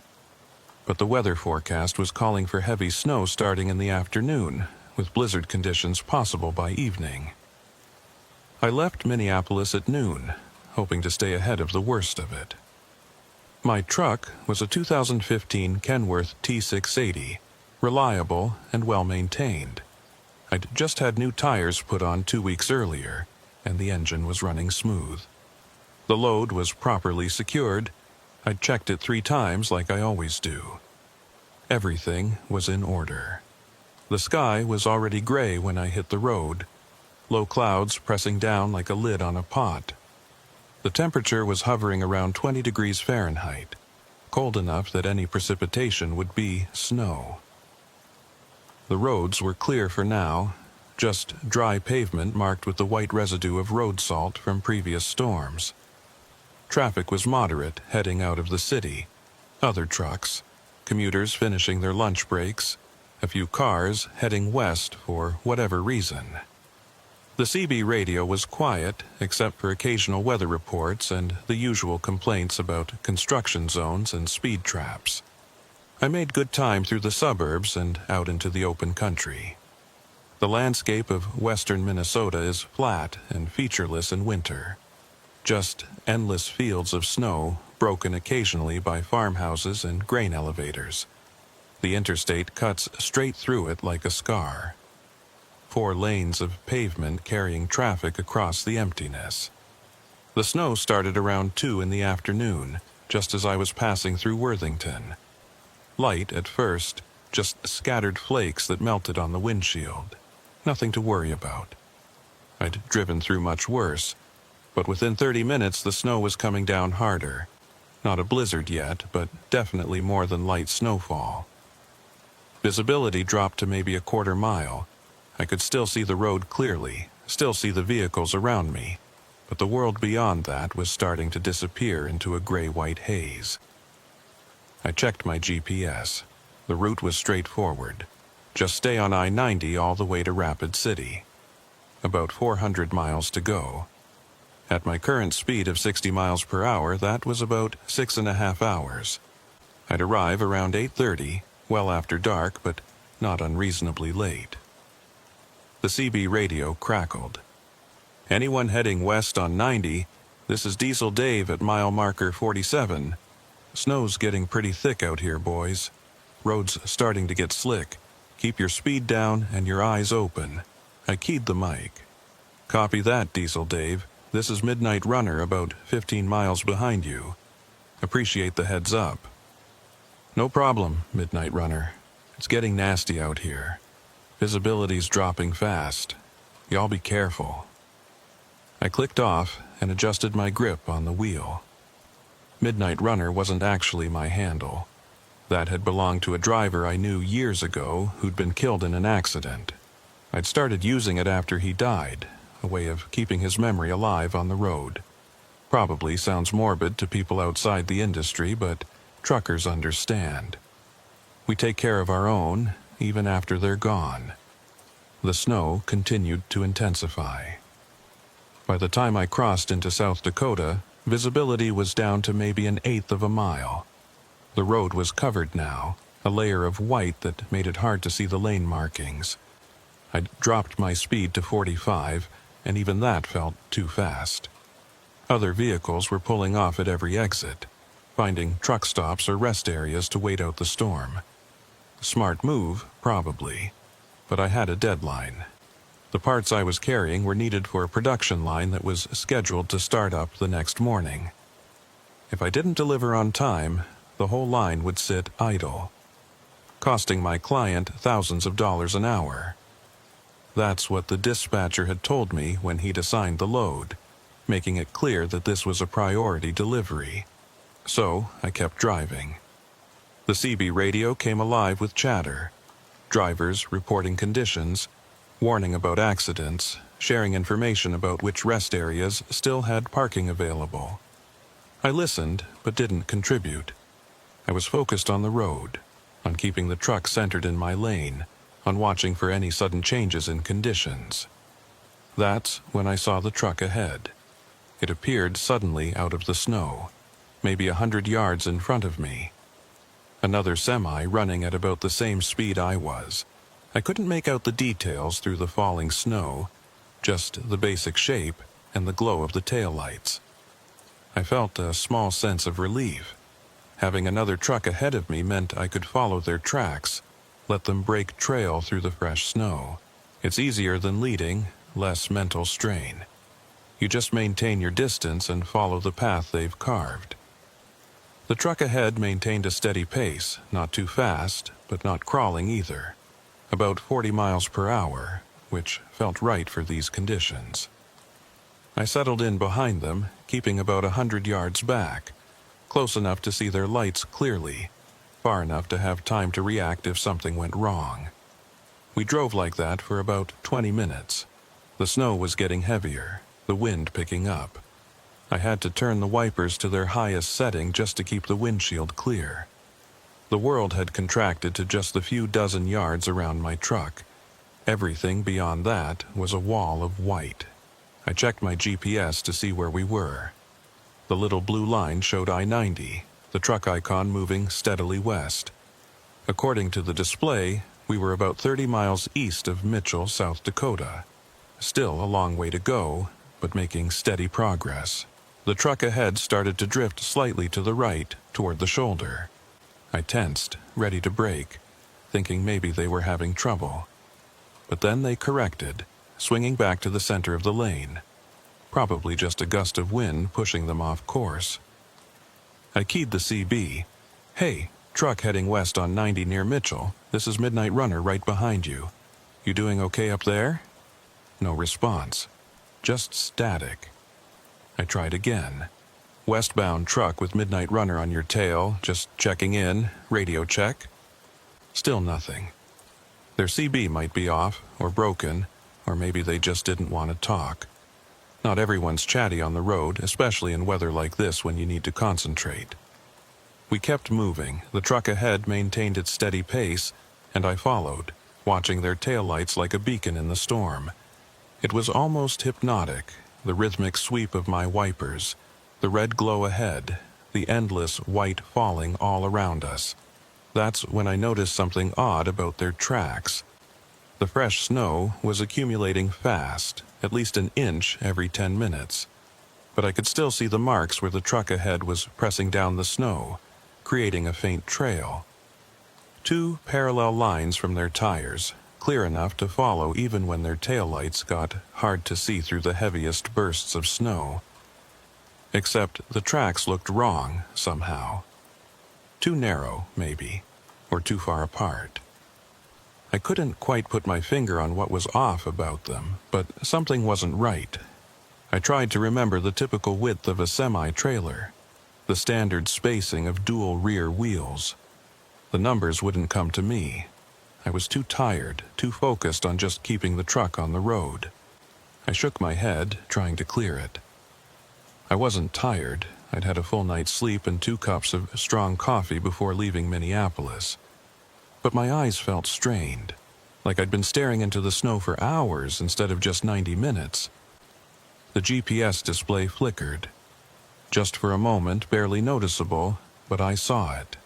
The blue line of the highway wavered, shifted slightly to the left, then snapped back to where it had been. I tapped the screen with one finger. The display looked normal. We were on I-90, heading west, exactly where we should be. The truck icon moved smoothly along the route, but I couldn't shake the feeling that something was off.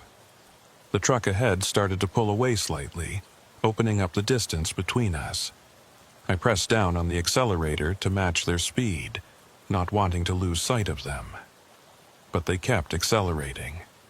45 miles per hour, 50, 55.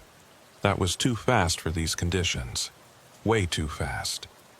The road was covered in snow, visibility was terrible, and they were pushing 60 miles per hour. That was reckless, borderline suicidal. I kept my speed at 45, letting them pull ahead. Better to lose sight of them than to push my truck beyond safe limits.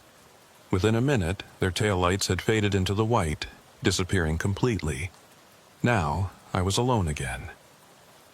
No lights ahead, no lights behind. Just me and the road and the endless snow. I checked the mirrors. Nothing but white.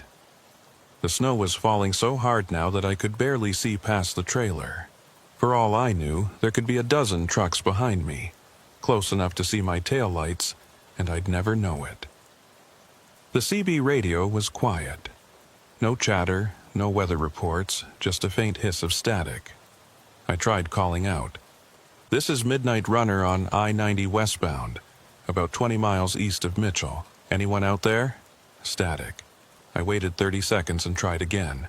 Midnight Runner to any station, looking for a radio check. Nothing. Not even the usual background noise of distant conversations bleeding through on other channels. Just empty static. I turned the radio off and back on. The display lit up showing Channel 19, the standard trucker channel. But there was no sound at all now, not even static. Like the radio was working, but there was nothing to receive. I switched to Channel 9, the emergency channel. Same thing, complete silence. A cold feeling started to build in my chest. I told myself it was just interference from the storm, atmospheric conditions messing with the radio signals. That happens sometimes in heavy weather, nothing to worry about. But I'd never experienced complete radio silence before. Even in the worst storms, there was always something. Static, distant voices, the occasional burst of music from someone's radio bleeding over. Total silence was wrong. I focused on driving. That's all I could do. The road was still there, still visible if I concentrated. The white lines were buried under snow, but I could make out the general shape of the lane by the slightly different texture of the pavement versus the shoulder. I just had to keep the truck centered, maintain a safe speed, and keep moving forward. The GPS flickered again. This time, I was watching it, and I saw clearly what happened.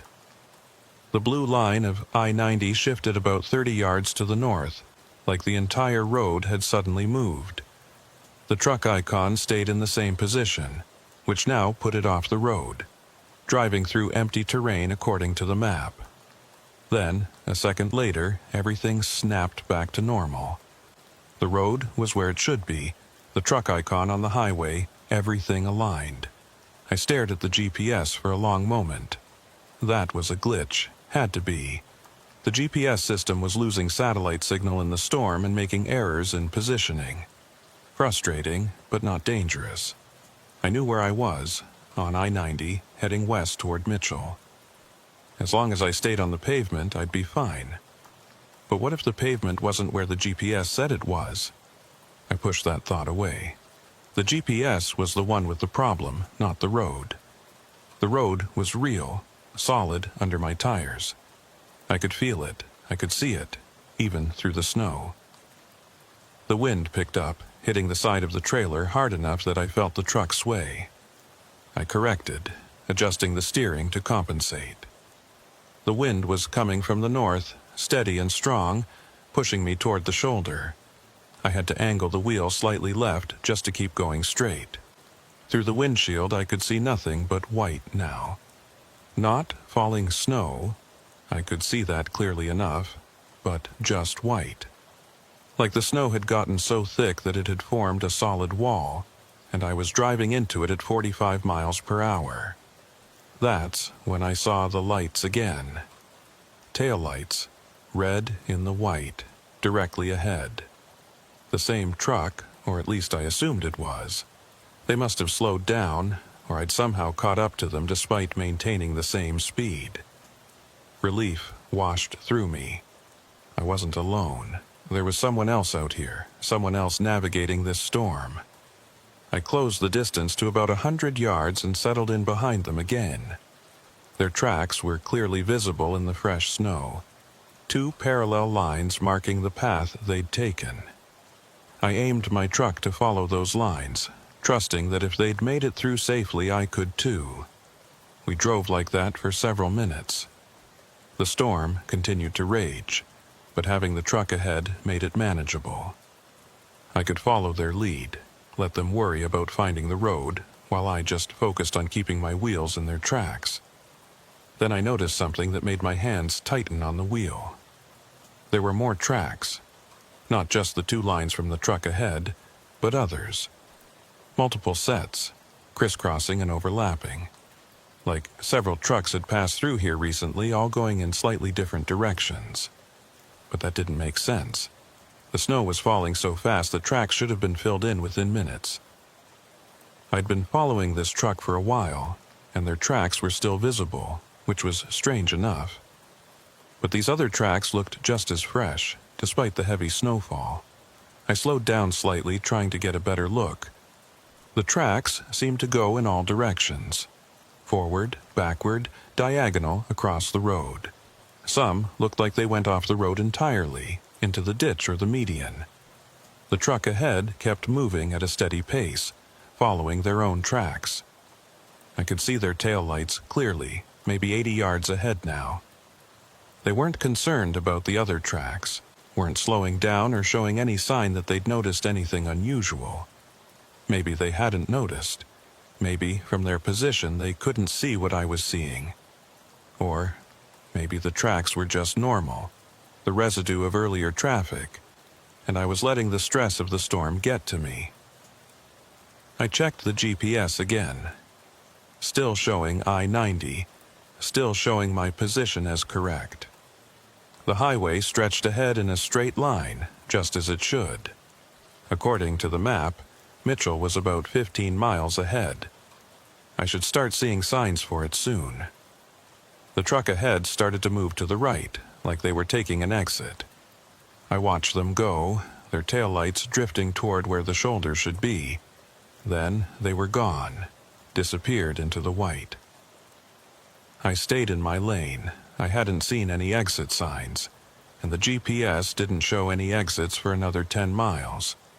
They must have been pulling off to check something, or maybe they decided to stop and wait out the storm. Now I was alone again. No truck to follow, no tracks to guide me, just the road ahead, barely visible through the snow. I drove for another 5 minutes, straining my eyes to see any landmarks, any signs, any indication of where I was. Nothing. Just white. The GPS flickered again, and this time it didn't snap back to normal.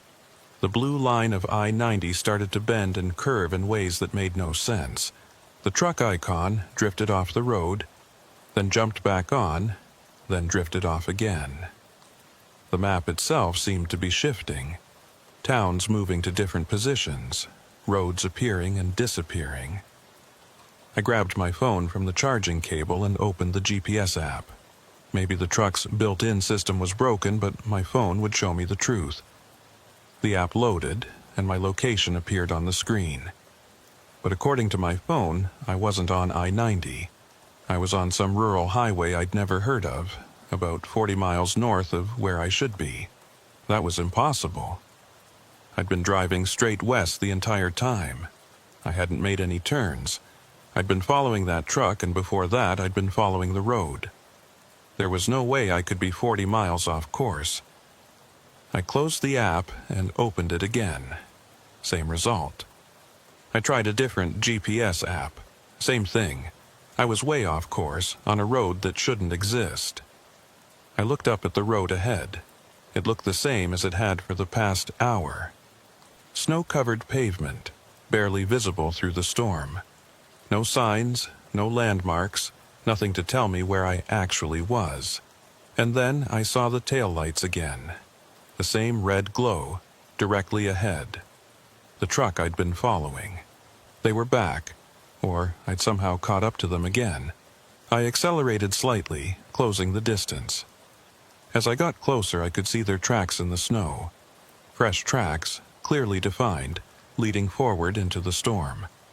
But there was something wrong with the tracks. They weren't two parallel lines anymore. They were...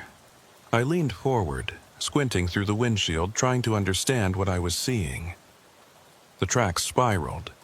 They twisted around each other, crossing and recrossing, forming patterns that looked almost deliberate, like someone had intentionally woven their tire marks into some kind of design. But that was impossible. A truck couldn't drive in those patterns. The physics didn't work. The tracks showed the truck moving forward, backward, and sideways simultaneously, which made no sense at all. The taillights ahead kept moving, steady and straight, following tracks that couldn't possibly be theirs. I slowed down, uncertainty gnawing at my gut. Should I keep following? Should I stop? Should I try to find a different route? The GPS on my dashboard had gone completely blank. No map, no position indicator, nothing. Just a gray screen with an error message. No signal. My phone showed the same thing. No GPS, no maps, no way to know where I was. I was lost. Lost in a snowstorm. On a road I couldn't identify, following a truck that might not be real, with tracks in the snow that defied explanation. The logical part of my brain kept trying to find rational explanations. The GPS systems were malfunctioning because of the storm. The tracks looked strange because the snow was drifting in the wind, filling in and distorting them. The truck ahead was real, just another driver trying to get through the storm like me. But the growing dread in my chest wasn't listening to logic. Something was wrong. Very wrong. And I was going to have to figure out what to do about it. The truck ahead accelerated again, pulling away into the white. Their taillights grew dimmer, more distant. I had to make a choice. Follow them or stop. I pressed down on the accelerator and followed them into the storm. Because what else could I do? The truck ahead kept its steady pace, and I followed, trying to ignore the wrongness of everything around me. The tracks in the snow, the dead GPS, the complete silence on the CB radio. I pushed it all to the back of my mind and focused on the only concrete thing I had. Those taillights ahead. We'd been driving like this for maybe 20 minutes when I noticed the compass.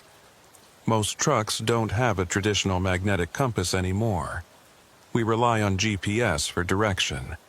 But my Kenworth had one mounted on the dashboard. A holdover from a previous owner who'd apparently been old school. I'd never paid much attention to it before, but now I found myself watching it, looking for something to tell me we were still heading west. The compass said we were going north. I stared at it, waiting for the needle to swing back to west, but it held steady, pointing north. Not northwest, which might have made sense if the road had curved. Due north.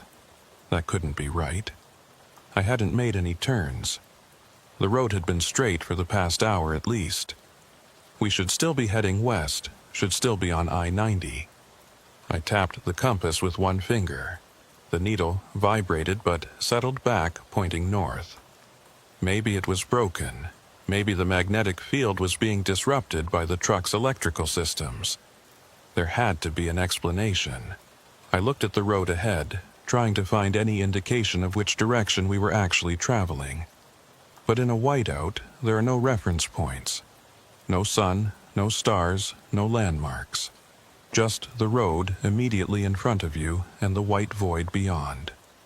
The truck ahead was still visible, their taillights glowing steadily. I kept following. What else could I do? The compass needle began to move. Slowly at first, then faster. It swung from north to northeast to east, making a full rotation like a clock hand. Then it spun the other direction, counterclockwise, faster and faster until it was just a blur. I looked away from it.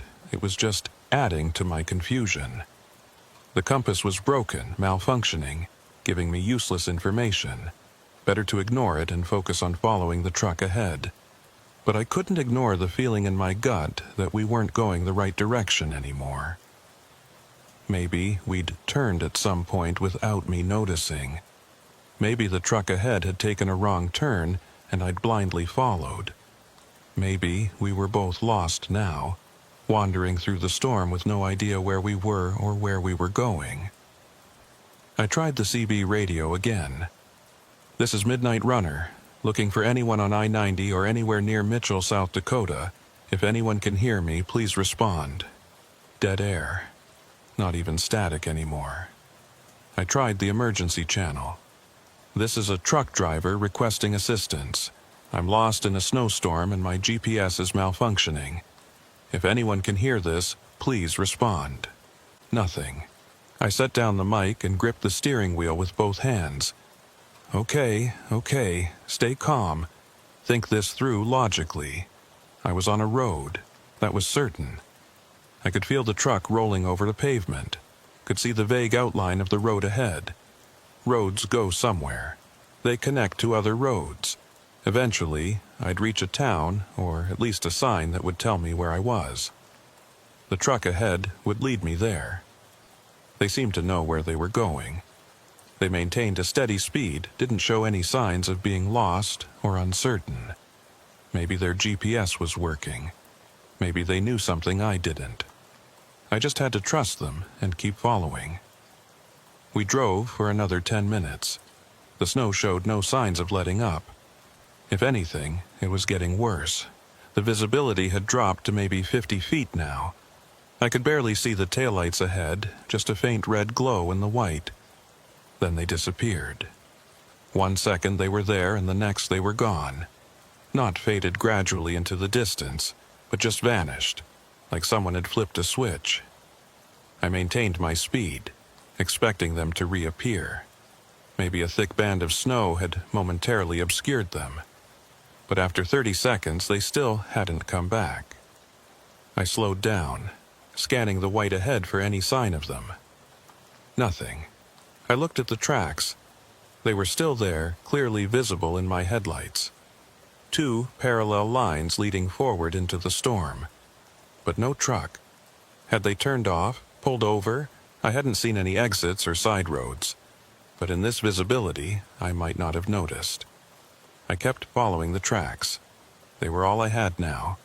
The tracks ran straight for maybe 50 yards, and then they started to curve. A gentle curve to the right, gradual enough that I barely had to adjust the steering wheel. But something was wrong about the curve.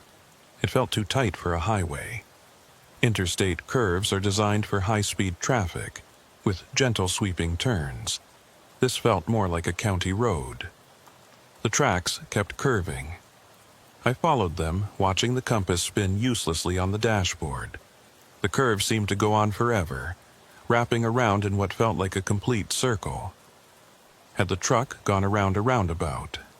But I hadn't seen any signs, any yield markers, anything that would indicate a roundabout ahead. The tracks straightened out, and I relaxed slightly. But then I noticed something that made my heart skip a beat. There were more tracks crossing the ones I was following.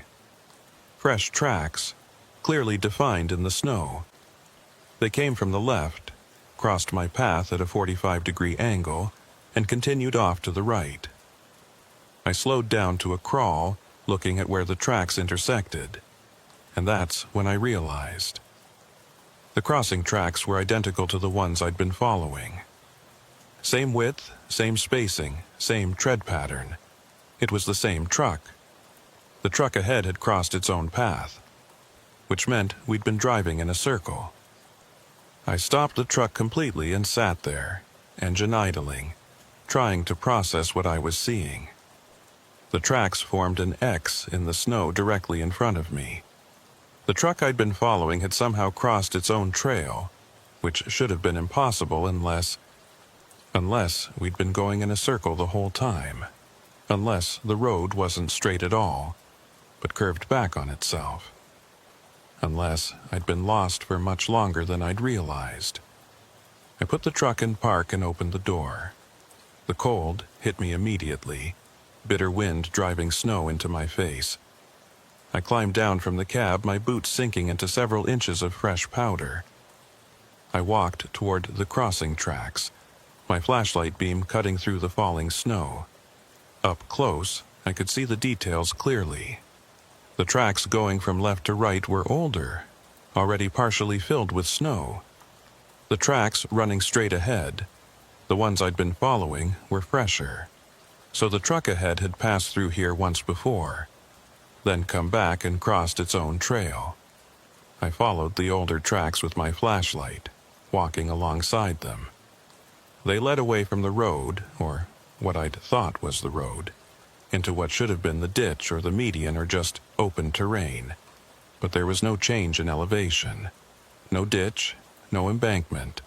Just flat ground covered in snow, extending off into the white in all directions. I turned around slowly, playing my flashlight across the landscape. I was surrounded by white. No trees, no fence posts, no power lines, no structures of any kind. Just an endless flat expanse of snow and white sky merging together until I couldn't tell where one ended and the other began. There was no road. I was standing on what I'd thought was Interstate 90, but there was no pavement visible. My flashlight beam showed only snow, smooth and undisturbed except for the tracks. I walked back to my truck, counting my steps, 30 paces from the crossing point. I climbed up and looked at my odometer. It showed I'd traveled 287 miles since leaving Minneapolis. That was about right for 4 or 5 hours of driving. But I wasn't in South Dakota. I wasn't on I-90. I was nowhere. I grabbed the CB mic with shaking hands. "This is an emergency. My name is Cole Jennings. I'm a truck driver and I'm lost. I think I'm somewhere in South Dakota or western Minnesota, but I'm not sure. My GPS is not working. If anyone can hear this, please respond. Please." Silence. I tried my cell phone. No signal. I'd expected that. Cell service was always spotty in rural areas, and in a storm like this, towers could be down. But I tried anyway, holding the phone up toward the roof of the cab, waving it around, hoping to catch even one bar of service. Nothing. I was completely cut off. No radio, no GPS, no phone, just me and the truck, and an endless expanse of white. I looked at the tracks again. The truck I'd been following had gone somewhere. They'd made these tracks and then continued on. If I kept following them, eventually I'd find them, or find wherever they were going. That was my only option. Sit here and freeze, or keep driving and hope the tracks led somewhere. I put the truck in gear and started following the tracks again. The tracks led straight for a while, then curved again. I followed the curves, no longer worried about which direction I was heading.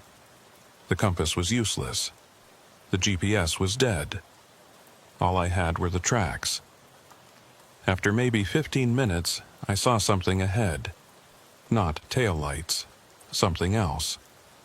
A dark shape, vertical and motionless. As I got closer, I realized it was a sign. A highway sign, green with white reflective lettering. Relief flooded through me. A sign meant I was on an actual road. Signs meant civilization, meant I was somewhere that people cared enough about to mark. I pulled up alongside it and stopped, shining my headlights on it to read what it said. The sign was blank. Not blank like someone had removed the lettering. Blank like it had never had lettering in the first place. Just a green rectangular panel mounted on 2 posts, completely unmarked. I stared at it for a long moment, my mind refusing to accept what I was seeing. Highway signs weren't blank. They always said something. Exit numbers, town names, distances. A blank sign made no sense. I got out of the truck again and walked up to it. Up close, I could see that the surface wasn't painted green. It was something else, some material I didn't recognize. Smooth and matte, absorbing my flashlight beam rather than reflecting it. I reached out and touched it. It was cold, as expected, but the texture was wrong. Not metal or wood or plastic. Something else. Something that felt almost organic, like stone or bone. I pulled my hand back and wiped it on my jacket, suddenly repulsed by the feel of it. The sign stood there, blank and inexplicable, offering no help and no information. I walked around it, looking for any markings on the back. Nothing. Just the same smooth, unmarked surface. Beyond the sign, I could see more tracks. The truck ahead had passed this sign and kept going. I returned to my truck and continued following them. More signs started appearing. All identical, all blank, all made of that strange material. They were spaced irregularly. Sometimes I'd see 3 in a row within 100 yards, then go 5 minutes without seeing any. The tracks wove between them, sometimes running straight, sometimes curving. I followed them blindly, no longer trying to make sense of anything. Just following, because it was all I could do. I passed the same sign twice. I recognized it by a small mark in the snow at its base, where I'd stepped when examining it earlier. The same sign, the same tracks leading past it. I was going in circles again. I stopped the truck. My hands were shaking. How long had I been driving in circles? How long had I been following tracks that went nowhere? I looked at the clock on the dashboard. 7:43 p. I'd been on the road for 7.5 hours, but it felt like days. I tried to think logically. If I was driving in circles, there had to be a way to break out of them. I just needed to stop following the tracks and pick a new direction. Any direction. I turned the wheel hard to the left and pressed down on the accelerator. The truck lurched forward, tires spinning briefly in the snow before finding traction. I drove perpendicular to the tracks, striking out in what I hoped was a new direction. The compass spun lazily on the dashboard, useless. I ignored it. I drove for 5 minutes in a straight line. No tracks, no signs, no landmarks. Just flat, white emptiness. Then the taillights appeared ahead, the same red glow, the truck I'd been following. They were directly in front of me, even though I'd deliberately turned away from their trail. How was that possible? Unless they'd turned too. Unless they'd also been trying to find a way out and happened to turn in the same direction at the same time. I accelerated to catch up to them. As I got closer, I could see their tracks forming in the snow behind them. Fresh tracks, identical to all the others I'd been following, but I hadn't crossed any tracks getting here. I'd been driving across unmarked snow. These tracks shouldn't exist yet. I pulled up closer, getting within about 50 yards. I wanted to see the truck clearly, wanted to confirm it was real and not some hallucination brought on by stress and exhaustion. Through the falling snow, I could make out its shape. A semi-truck, conventional cab, pulling what looked like a standard dry van trailer. The details were hard to see, but it looked like a Peterbilt or maybe a Kenworth. Dark paint job, could have been black or dark blue. I honked my horn, 3 long blasts, the universal signal for, "I need to communicate with you." The truck ahead didn't respond. Didn't slow down or speed up, just maintained its steady pace. I honked again. And again. Nothing. I flashed my headlights. High beams to low beams and back. Still no response. Either they couldn't see me, couldn't hear me, or were deliberately ignoring me.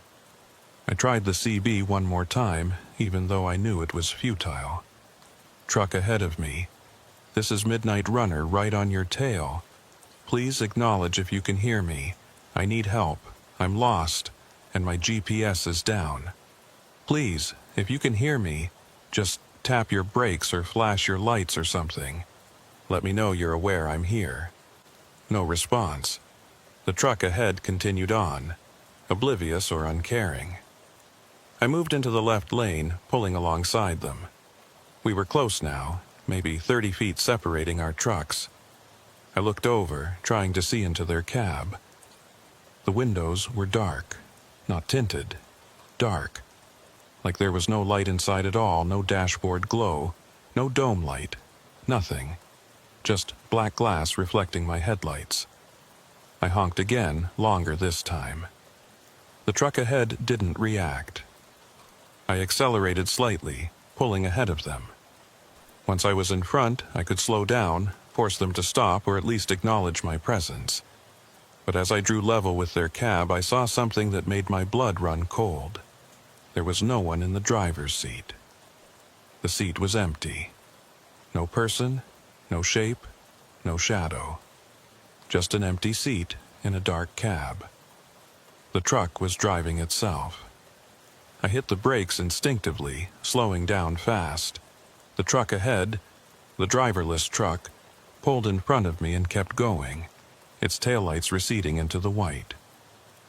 I sat there, foot on the brake, heart hammering. That was impossible. Trucks don't drive themselves. Even the newest, most advanced semi-trucks with all their automation and driver assistance features still required a human behind the wheel. There was no such thing as a self-driving semi-truck, not in 2018. But I'd seen what I'd seen. The empty cab, the dark windows, the truck moving steadily forward with no human controlling it. My rational mind scrambled for explanations. Maybe I'd just missed seeing the driver. Maybe they were short and the seat was adjusted in a way that hid them from my angle. Maybe the darkness inside the cab made them invisible from outside. But I'd looked right at the driver's seat, had seen it clearly in the moment my headlights illuminated the cab. It was empty. I was sure of it. I released the brake and started driving again, slower this time.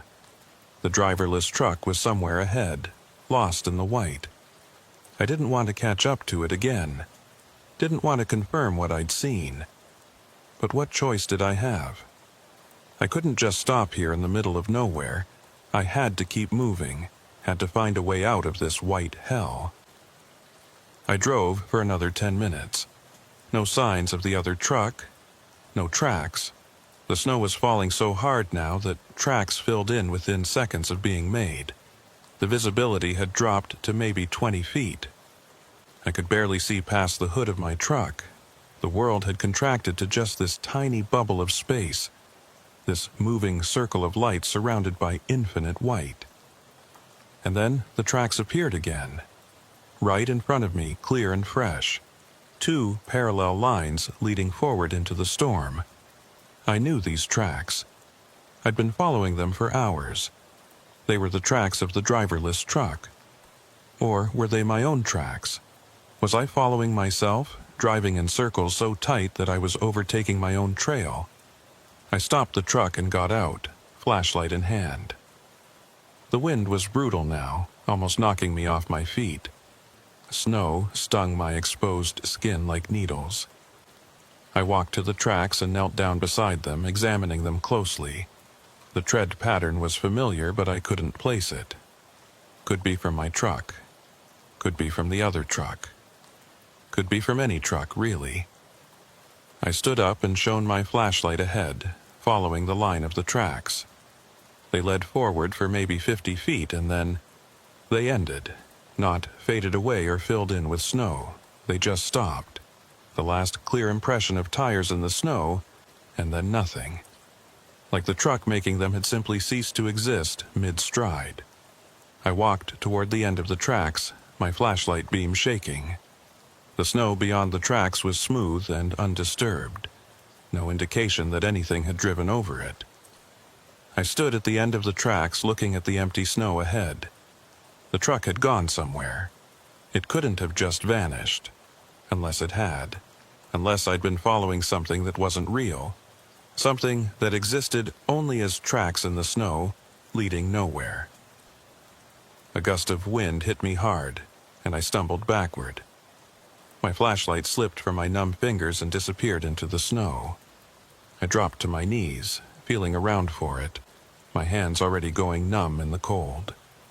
I found it and stood back up, snow clinging to my jacket and pants. I needed to get back to the truck, needed to get warm before I froze to death out here. I turned around and stopped. The truck was gone. Where I'd left it, there was nothing but smooth white snow. No truck, no tracks leading to where it should have been, no sign that it had ever been there. I stood there confused and disoriented. I'd only walked maybe 100 feet. I couldn't have lost the truck that quickly. I played my flashlight across the snow, looking for any sign of it. The falling snow had already filled in my footprints. I couldn't even see the trail I'd made walking to where the tracks ended. I started walking in what I thought was the right direction. 10 steps, 20, 50, no truck.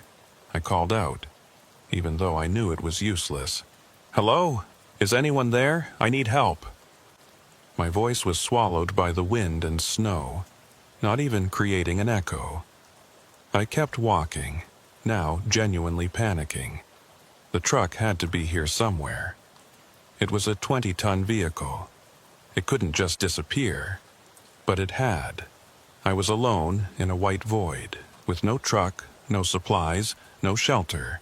The temperature was probably in the single digits. I'd freeze to death in less than an hour if I didn't find the truck or some other shelter. I forced myself to stop and think. I'd been trained for emergency situations. The first rule was stay calm. Panic kills. I took deep breaths, feeling the cold air sear my lungs. Okay, I couldn't find the truck by wandering randomly. I needed a system. I started walking in expanding circles, using my footprints to mark where I'd already searched. It was hard to see the prints in the falling snow, but I could just make them out if I looked carefully. After maybe 5 minutes, I saw something dark ahead. Relief flooded through me. The truck, it had to be the truck. But as I got closer, I realized it was smaller than a truck. Much smaller. It was a person. They were standing motionless in the snow, their back to me. They wore dark winter clothing, heavy coat, hat, gloves. I couldn't tell if they were male or female. "Hey!" I called out, stumbling toward them through the snow. "Hey, I need help, my truck." The figure turned around. I stopped dead. The face looking at me was my own. Same features, same stubble, same scar above the left eyebrow. It was me, down to the smallest detail. The other me, the double, didn't speak. It just looked at me with an expression I couldn't read. Not hostile, but not friendly either. Just blank. I stood there, frozen, staring at my own face, looking back at me. "What?" I managed to say. "What are you?" The double didn't answer. It turned away and started walking, its footsteps making no sound in the snow. I should have run in the opposite direction, should have done anything except follow it. But I was lost, freezing, desperate, and the double seemed to know where it was going. So I followed. We walked for what felt like a long time. The double maintained a steady pace, never looking back to see if I was still behind it. I struggled to keep up, my legs aching, my lungs burning from the cold air. Then, ahead, I saw a shape emerging from the white. A building of some kind. As we got closer, I could see it was a truck stop. Or, at least it looked like a truck stop. Low building with large windows, gas pumps out front, parking area for trucks. But something was wrong with it. The windows were all dark. No lights inside, no signs of life. The parking lot was empty. The double walked straight toward the entrance and disappeared through the door. I followed, my hand closing around the cold metal handle. I pulled it open and stepped inside. The interior was dimly lit by some unseen source, just enough to see by, but not enough to banish the shadows. It looked like a normal truck stop, counter with cash register, aisles of snacks and supplies, restroom signs pointing down a hallway, but it was completely empty. No people behind the counter, no customers, no sound at all. "Hello?" I called out.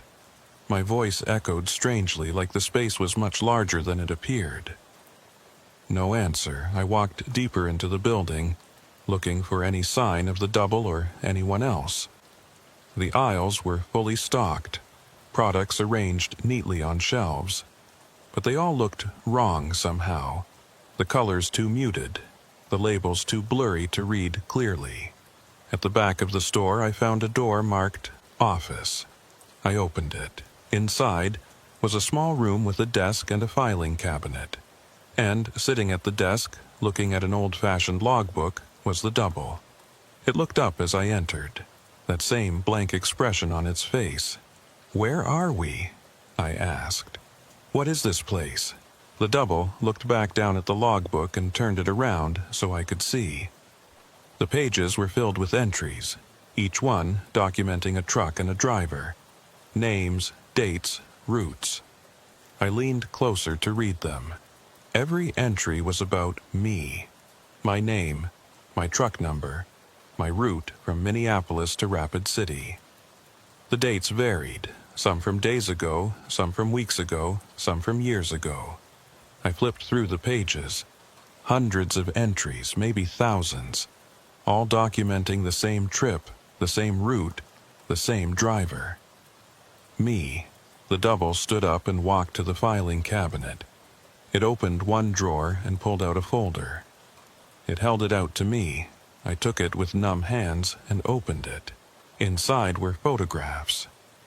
Aerial photographs, showing a landscape of white. And in each photograph I could see tracks, tire tracks forming patterns in the snow. Spirals and circles and figure eights, endlessly overlapping. And in some of the photos, I could see trucks, small, dark specks on the white landscape, following those tracks. I was looking at myself from above, looking at all the times I'd driven through this place, all the loops I'd made, all the tracks I'd followed. This was a map of my journey, or the journey of all the versions of me who'd come through here before. I looked up at the double. "How many of us are there?" The double's mouth moved, and for the first time, it spoke. Its voice was my voice, but flatter, emotionless. "All of you. I don't understand. The storm," it said. "You drove into the storm. Now you're part of it. All of you. Every version that took this route, that followed the tracks, you're all here. How do I get out? You don't." I felt my legs weaken. "There has to be a way, please. I just want to go home." The double looked at me for a long moment. Then it reached into the desk drawer and pulled out a set of keys. My truck keys. "Your truck is in space 47 in the parking lot. it said. You can drive, but you can't leave. The tracks will always bring you back. It held out the keys. I took them, my mind reeling. Why are you helping me? I asked. I'm not helping you, the double said. I'm you. We're all you. Some still driving, some already stopped. We're all the same person, caught in the same loop. It walked past me, out of the office. I followed it back through the empty store to the front entrance. Through the glass doors, I could see my truck parked in space 47, just where the double had said it would be. What should I do? I asked. The double turned to look at me one last time. What you've always done. Drive. Follow the tracks. Maybe this time will be different. Then it walked out into the snow and vanished. I stood there for a moment, keys in hand, trying to process everything. Then I pushed through the doors and walked to my truck. It started on the first try. The cab was warm. Everything looked normal. I put it in gear and pulled out of the parking lot. The tracks were there, leading away into the white. I followed them, because what else could I do? I drove for hours, or maybe minutes, or maybe days. Time had stopped working the way it should. The clock on the dashboard continued to move, digits changing, but the numbers didn't connect to anything real anymore. 7:43 p.m. became 9:15 p.m., became 2:30 a.m., became 7:43 p.m. again, cycling through a sequence that made no sense. The tracks were always ahead of me, clear and fresh, no matter how hard the snow fell. Sometimes they ran straight. Sometimes they curved. Sometimes they formed elaborate patterns, spirals and loops and figure eights that my truck followed automatically, the wheel turning under my hands, as if guided by something other than my own will. I'd stopped questioning it, stopped trying to understand. I just drove, following the tracks, because that's what I did. That's what I'd always done. The compass on the dashboard had stopped spinning. The needle now pointed in a direction that wasn't north or south or east or west, but somewhere else entirely. Somewhere that didn't exist on normal maps. I'd covered it with a piece of paper so I wouldn't have to see it anymore. The GPS remained blank. My phone had died hours ago, or days ago, I couldn't remember. The CB radio produced only a faint whisper now, like wind blowing through an empty room. If I listened very carefully, I could sometimes make out words in that whisper, but they were never helpful. Just fragments. Turn around. Still driving. Can't find. Where are we? I'd seen the blank signs probably 100 times now. They appeared with no pattern, sometimes in clusters, sometimes alone.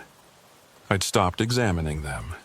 They were just part of the landscape now, markers of nothing, signs pointing nowhere. The driverless truck appeared and disappeared at random intervals. Sometimes I'd follow its taillights for long stretches. Sometimes I'd pass it, looking into that empty cab, seeing the driver's seat vacant and the wheel turning by itself. Sometimes it would pass me, and I'd follow it until it vanished again. I'd accepted that it was real, whatever that meant anymore. Real in the same way the tracks were real, in the same way this storm was real. Real within the context of this place, this white void I'd driven into and couldn't drive out of. That's when I saw the others. At first I thought it was a hallucination. Shapes in the snow, visible for just a moment before disappearing, but they kept appearing, more and more of them, until I couldn't deny what I was seeing. Trucks. Dozens of them, hundreds, maybe thousands. All around me, visible in brief glimpses through the falling snow. Some were moving, others were stationary. All kinds. Peterbilts, Kenworths, Freightliners, Volvos. Every make and model I'd ever seen on the road, and some I didn't recognize. They appeared and disappeared like ghosts, sometimes solid enough to cast shadows, sometimes translucent like they were made of smoke. But they were there. I was surrounded by them. I slowed down, looking around in amazement. The white void was full of trucks. All of them trapped here just like me. All of them following tracks, or stopped beside them, or sitting in empty parking lots that materialized and dissolved in the storm. I saw drivers, too. Figures standing beside their trucks, or sitting in the cabs, or walking through the snow. Most looked lost, confused, frightened. Some just stood motionless, staring into the white as if waiting for something. And some of them were me. I saw my doubles everywhere, standing beside trucks identical to mine, or different trucks, or no trucks at all. Some looked exactly like me, down to the clothes I was wearing. Others looked older or younger, thinner or heavier, but still recognizably me. All versions of Cole Jennings who'd made this same drive, followed these same tracks, gotten caught in this same storm. One of them waved at me as I drove past. I didn't wave back. I kept driving, weaving between the ghostly trucks, following my tracks through this phantom traffic jam. The world had become a palimpsest, layers upon layers of the same journey, all happening simultaneously, all occupying the same space but somehow not colliding. I passed a rest area that looked almost solid, more real than most of the other structures I'd seen.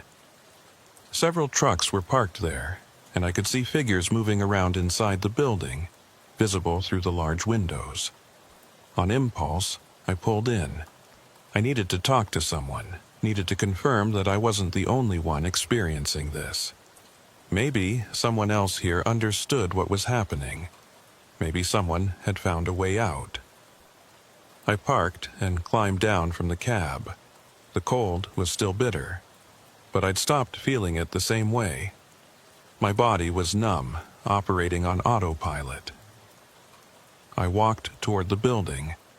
As I got closer, I could hear voices, faint and distorted, but definitely voices. Multiple people talking. I pushed through the entrance. The interior was brighter than the empty truck stop I'd visited before, and there were people here. Dozens of them, sitting at tables or standing in groups, all wearing winter driving gear. All truckers, or at least dressed like truckers. They stopped talking as I entered. Every head turned to look at me. "Hello," I said, my voice rough from disuse. "My name is Cole Jennings. I'm lost. My GPS stopped working and I've been following tracks and I ended up here. Can anyone tell me where we are?"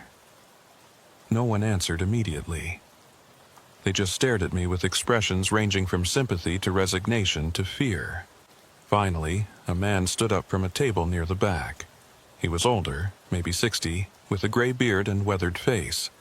"You're in the same place we all are," he said. "The storm." "But where?" I asked. "What state? What highway?" "Doesn't matter," another voice said. A woman this time, sitting near the windows. "The storm doesn't follow geography. You're not in a state, you're not on a highway, you're just here." I looked around at the other faces. Some nodded in agreement. Others looked away. "How long have you all been here?" I asked. "I've been here 3 days," someone said. 6 weeks, said another. "I don't know," said a third voice. "Could be years. Time doesn't work right here." The older man who'd first spoken walked over to me. Up close, I could see the exhaustion in his eyes, the deep lines carved into his face. "When did you drive into the storm?" he asked. Today. This afternoon. I left Minneapolis around noon, heading to Rapid City. The storm hit around 2, and I just kept driving. And then I trailed off, not sure how to explain what had happened. "You followed tracks," the man finished for me. "Someone else's tracks, and they led you here." I nodded. "Same as all of us," he said. "We all followed tracks, or followed lights, or just followed the road thinking we knew where we were going, and we all ended up here. But where is here? I asked again, more desperate this time. The man gestured toward the windows. Through them, I could see the white expanse, the falling snow, the ghostly shapes of trucks appearing and disappearing. "Here's where the tracks end," he said. "Where all the tracks end. This is where we go when we get lost." I felt my knees go weak. I grabbed the back of a chair to steady myself. "There has to be a way out. Has anyone tried?" "We've all tried," the woman by the window said. "Different directions, different speeds, turning around, stopping, keeping going. Nothing works. The storm just keeps going and the tracks keep leading back to where we started." "Some people have given up," another voice added.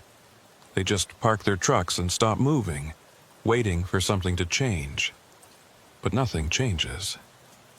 I looked around at all the faces, seeing the hopelessness in them. These were people who'd been trapped here for days, weeks, maybe longer.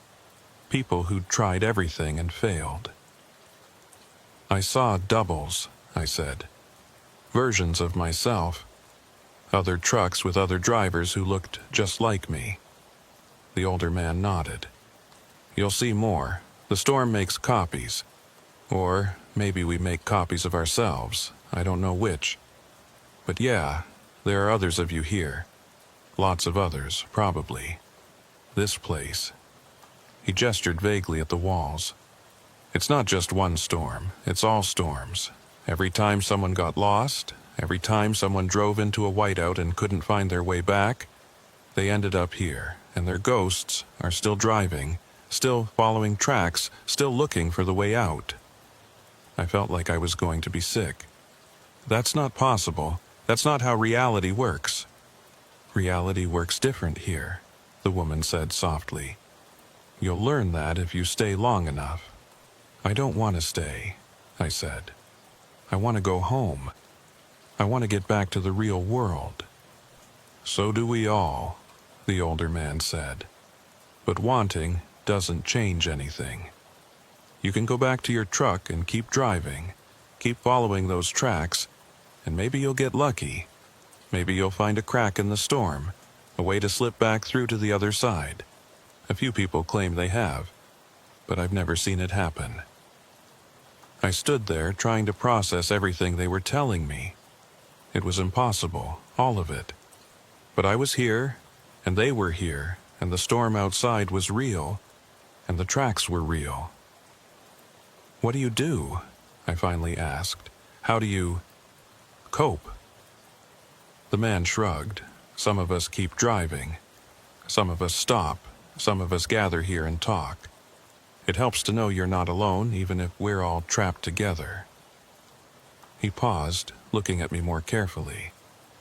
"But you should know something. The longer you stay here, the harder it gets to remember the real world. The details start to fade. Your name, your life before, the people you knew. The storm erases them. Eventually, you become just another ghost truck, following tracks that lead nowhere." The woman stood up and walked over to us. "That's why some of us are still driving. We're trying to hold on to ourselves. As long as we keep moving, keep trying, we stay present, real. Once we stop, once we give up, we start to fade." I looked at her face and noticed for the first time that she was slightly translucent. I could see the wall behind her through her body. She was already fading, becoming a ghost. "I need to go," I said, backing toward the door. "I need to keep driving." "Good luck," the older man said. "Maybe you'll be the one who makes it out." But his voice sounded hopeless, like he didn't believe it. I pushed through the door and ran back to my truck. The engine started immediately and I pulled out of the rest area without looking back. I had to get out, had to find a way back to the real world before I ended up like them, faded and forgotten, just another ghost in the storm. I drove faster than was safe, following the tracks wherever they led. The ghostly trucks were still all around me, but I ignored them. I focused on the tracks ahead, looking for any sign that they led somewhere different, somewhere real. The tracks split. For the first time since I'd entered the storm, the tracks actually split. One path continuing straight, the other branching off to the right. I slowed down, staring at the branching paths. A choice. The storm was giving me a choice. I thought about what the people in the rest area had said, about how nothing worked, how every path led back to the beginning, but maybe they hadn't found the right path. Maybe this split was new, something that hadn't been there when they'd driven through. The straight path looked well-traveled, the tracks deep and clear. The branching path looked newer, less defined, like fewer trucks had gone that way. I made my decision and turned right, following the less-traveled path. The landscape changed almost immediately. The white became darker, grayer, like I was driving into a shadow. The ghostly trucks disappeared, leaving me alone again. The snow fell harder, denser, until I was driving through what felt like a solid wall of white. The tracks ahead began to glow. Not bright, just a faint luminescence, like they'd been marked with phosphorescent paint. They were easier to follow now, standing out clearly against the dark gray snow. I drove faster, hope building in my chest. This was different. This path was taking me somewhere new, maybe out of the storm, maybe back to reality. The glowing tracks curved sharply to the left, and I followed them. The curve tightened, becoming a spiral. I followed the spiral down, or up, or sideways. I couldn't tell anymore which direction was which. The spiral opened up into a straightaway. Ahead, I could see something through the snow. Lights. Not the dim glow of ghostly trucks, but bright white lights cutting through the darkness. Highway lights. Real highway lights, mounted on real poles, illuminating a real road. I pressed down on the accelerator, racing toward those lights. I was going to make it. I was going to escape the storm. The lights grew brighter. I could see more details now, the poles, the road beneath them, the white lines marking the lanes. It all looked solid, real, normal. I drove into the light, and I was back on the highway. I-90, exactly where I should be. The GPS on my dashboard flickered and came back to life, showing my position about 20 miles east of Mitchell, South Dakota. The CB radio crackled with voices, real voices, other truckers talking about road conditions and weather. I'd made it. I'd escaped the storm. I checked the clock, 3:47 p.m. I'd only been gone for 3 hours. 3 hours, not the endless time it had felt like. My odometer showed I'd driven 289 miles since leaving Minneapolis. Everything was normal. I drove for another hour, keeping my speed reasonable, following the normal traffic. The snow had stopped. The sky was clearing. Other trucks and cars surrounded me, all driving like nothing unusual had happened.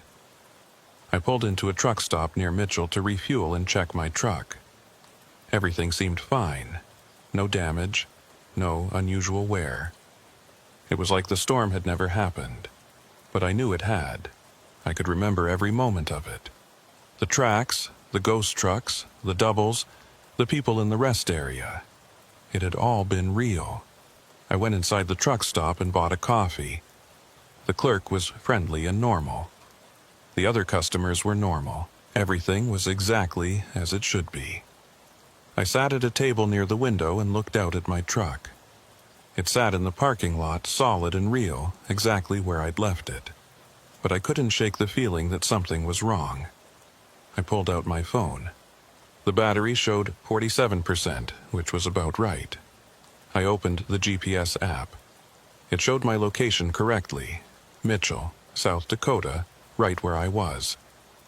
I called my dispatcher. He answered on the second ring. "Hey Cole, how's the drive going?" "It's fine," I said. "I'm in Mitchell. Should be in Rapid City in a few hours." "Good, good. Weather's clearing up out there, right?" "Yeah, it's better now." "Great. Call me when you deliver." He hung up, a normal conversation. Nothing strange about it. I finished my coffee and went back to my truck. I had to keep going, had to complete the delivery. That's what I did. That's who I was. But as I was climbing into the cab, I noticed something that made me stop. There was snow on the hood. Not unusual, it had been snowing earlier, but this snow was arranged in a pattern. Not random, but deliberately placed, forming clear lines and curves. Tire tracks. 2 parallel lines running across the hood of my truck from front to back. Like someone had driven another truck over mine. That was impossible. My truck had been sitting in the parking lot the whole time I'd been inside. No one could have driven over it. I brushed the snow away with my hand, erasing the pattern. Just snow drifting in the wind. Nothing significant. I got in the truck and started the engine. The GPS showed the route to Rapid City. About 200 miles, 3 hours of driving. Easy. I pulled out of the truck stop and merged back onto I-90.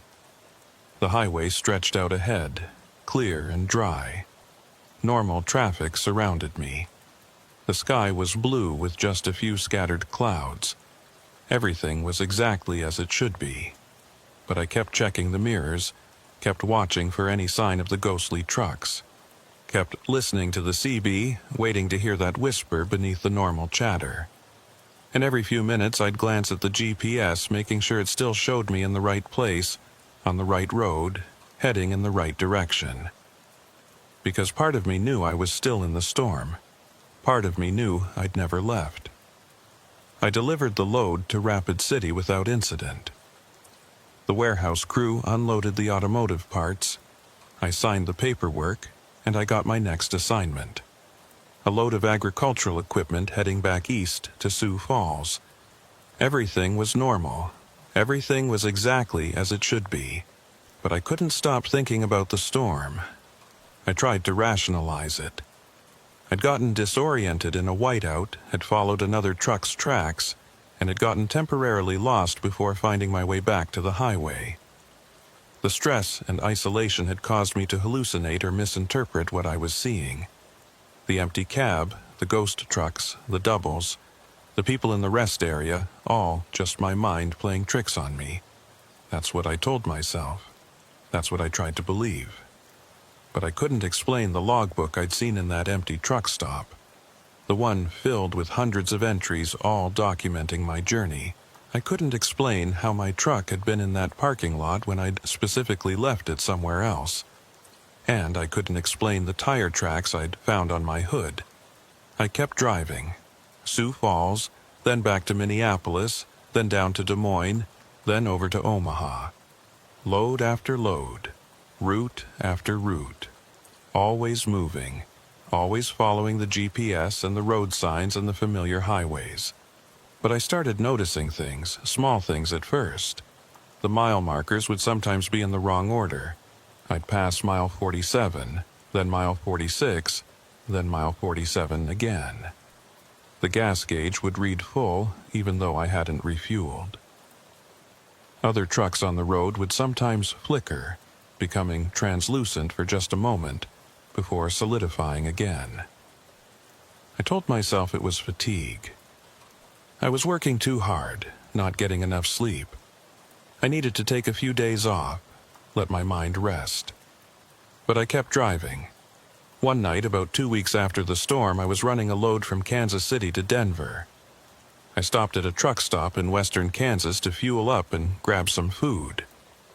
While I was inside, I struck up a conversation with another driver, an older guy named Briggs, who'd been driving for 30 years. We talked about the usual things, routes, weather, dispatchers.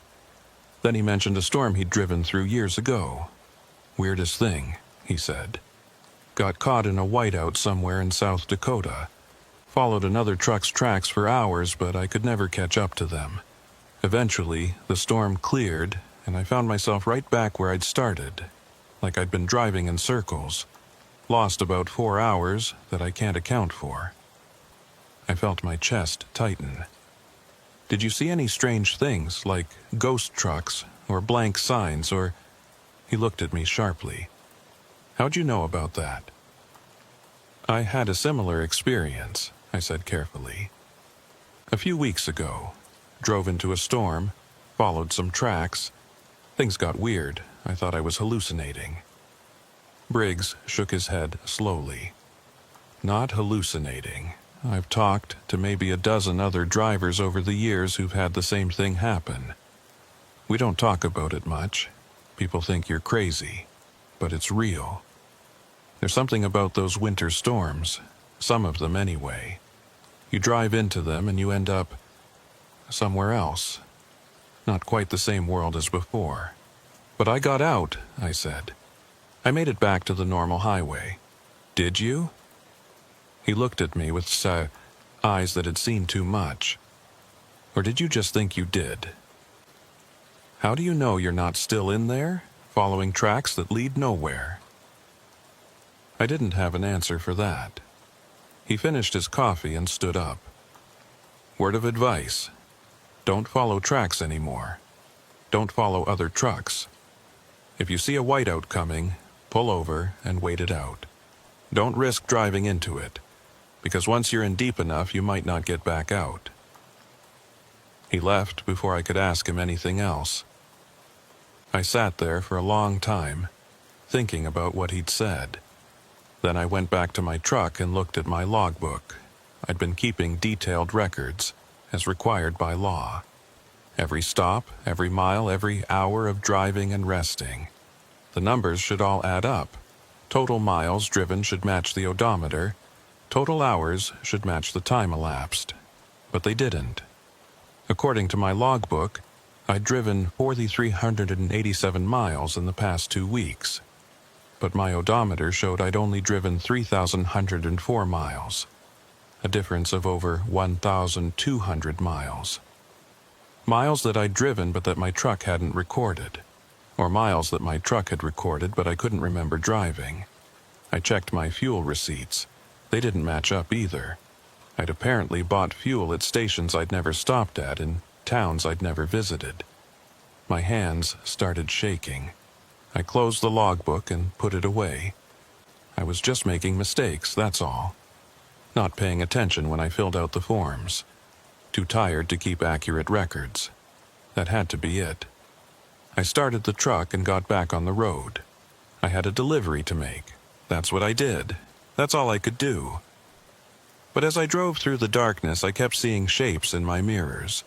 Trucks that weren't quite there, following at a distance. Sometimes I'd recognize the make and model, a Peterbilt, a Kenworth. Sometimes they'd be my own truck, exact duplicate, pacing me. I tried not to look at the mirrors anymore, just focused on the road ahead. The GPS worked normally most of the time, but every once in a while it would show me in a location that didn't make sense. I'd be driving through Kansas, and the GPS would briefly show me in South Dakota. Or I'd be on I-70, and the GPS would show me on I-90. I started using paper maps as backup. Old-fashioned fold-out maps that showed the highways and towns in clear detail. But even those would sometimes look wrong. Town names I didn't recognize. Roads that weren't on the map before suddenly appearing. Mile markers that led nowhere. I completed the delivery to Denver without incident. Then I got another load, heading to Salt Lake City. Then up to Boise. Then over to Portland. Each delivery successful, each route completed on time. But I couldn't shake the feeling that I was still lost, that I'd never actually left the storm, that everything since then had been just another layer of the same nightmare. One night I pulled into a rest area in Idaho to get a few hours of sleep. I set my alarm for 3 a.m., planning to get back on the road early. I woke up to my alarm going off, 3 a.m. exactly, just as I'd set it. But when I looked outside, it was still dark. Not the darkness of early morning, the thick, oppressive darkness of that storm. And snow was falling. I checked my phone, 3 a.m.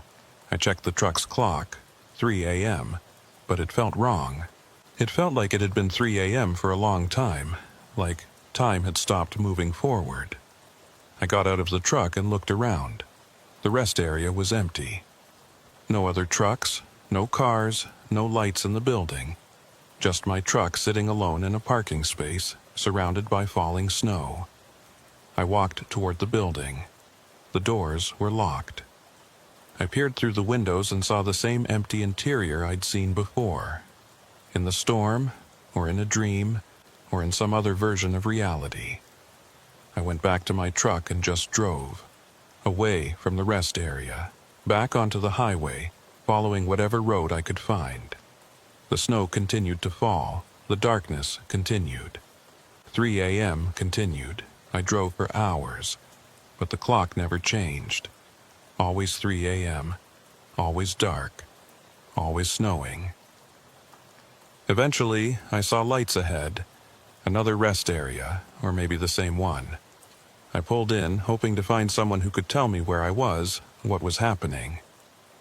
The building was unlocked this time. I went inside and found the older man from before, the one I'd met in the storm. He was sitting at a table, drinking coffee from a paper cup. He looked up as I entered. "You came back." "I never left," I said, the words feeling true even though I didn't want them to be. He nodded. Most people don't realize it at first. They think they got out, think they're back in the real world. But the storm doesn't let go that easily. Once you're in deep enough, you're always in it. You just get breaks sometimes, periods where it looks normal, but you're still here. I sat down across from him. "How long have you been here?" "I don't know anymore." "Years, probably, could be decades. Time works different here." He took a sip of his coffee. "I stopped trying to get out a long time ago. Now, I just exist. Drive sometimes, stop sometimes. It doesn't matter much either way." "There has to be a way out," I said, even though I wasn't sure I believed it anymore. "Maybe," he said. "I've heard stories. Drivers who found the way back, but I've never met any of them. Only ever meet the ones who are still here, still trapped."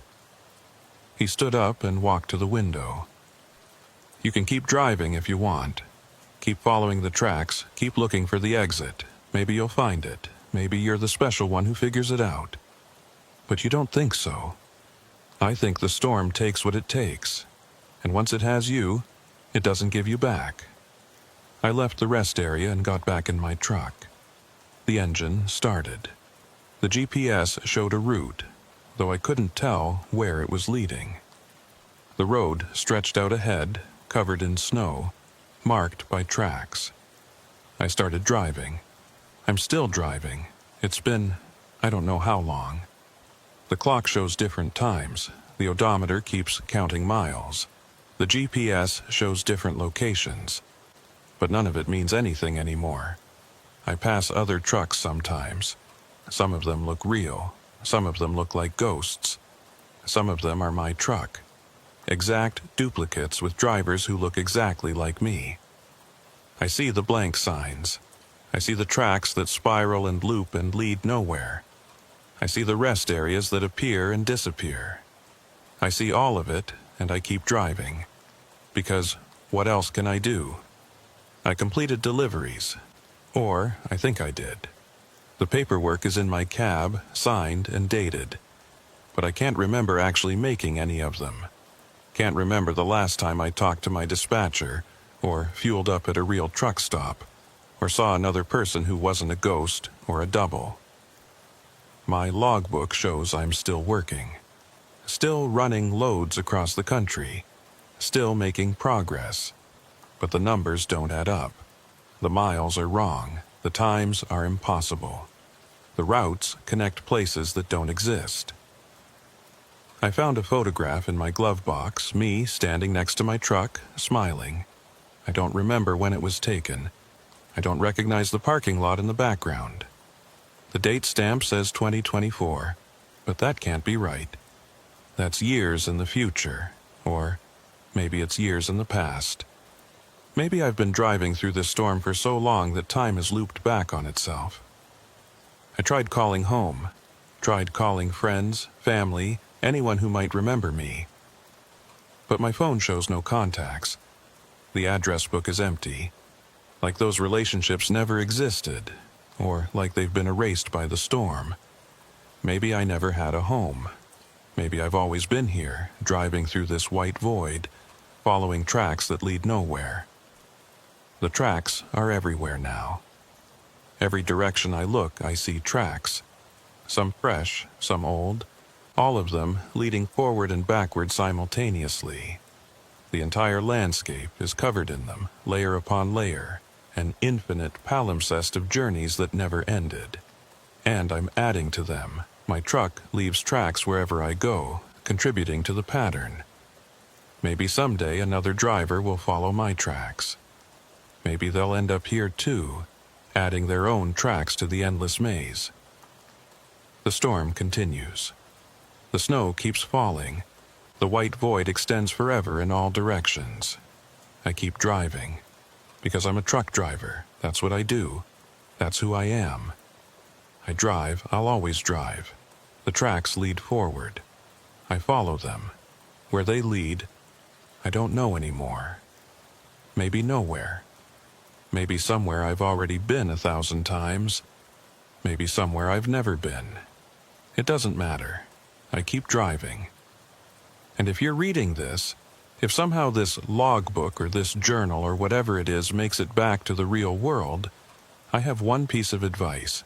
If you're driving and you see tracks ahead of you in a storm, clear, fresh tracks that look like someone just passed through, don't follow them. Find your own way. Because those tracks don't lead anywhere you want to go. They lead here, to the storm that never ends, to the road that loops forever, to the place where lost drivers go and never return. I'm still driving. The odometer reads 351,847 miles. The clock says 3 a.m. The GPS shows no location. And ahead of me, clear in the falling snow, are tracks. I follow them because what else can I do?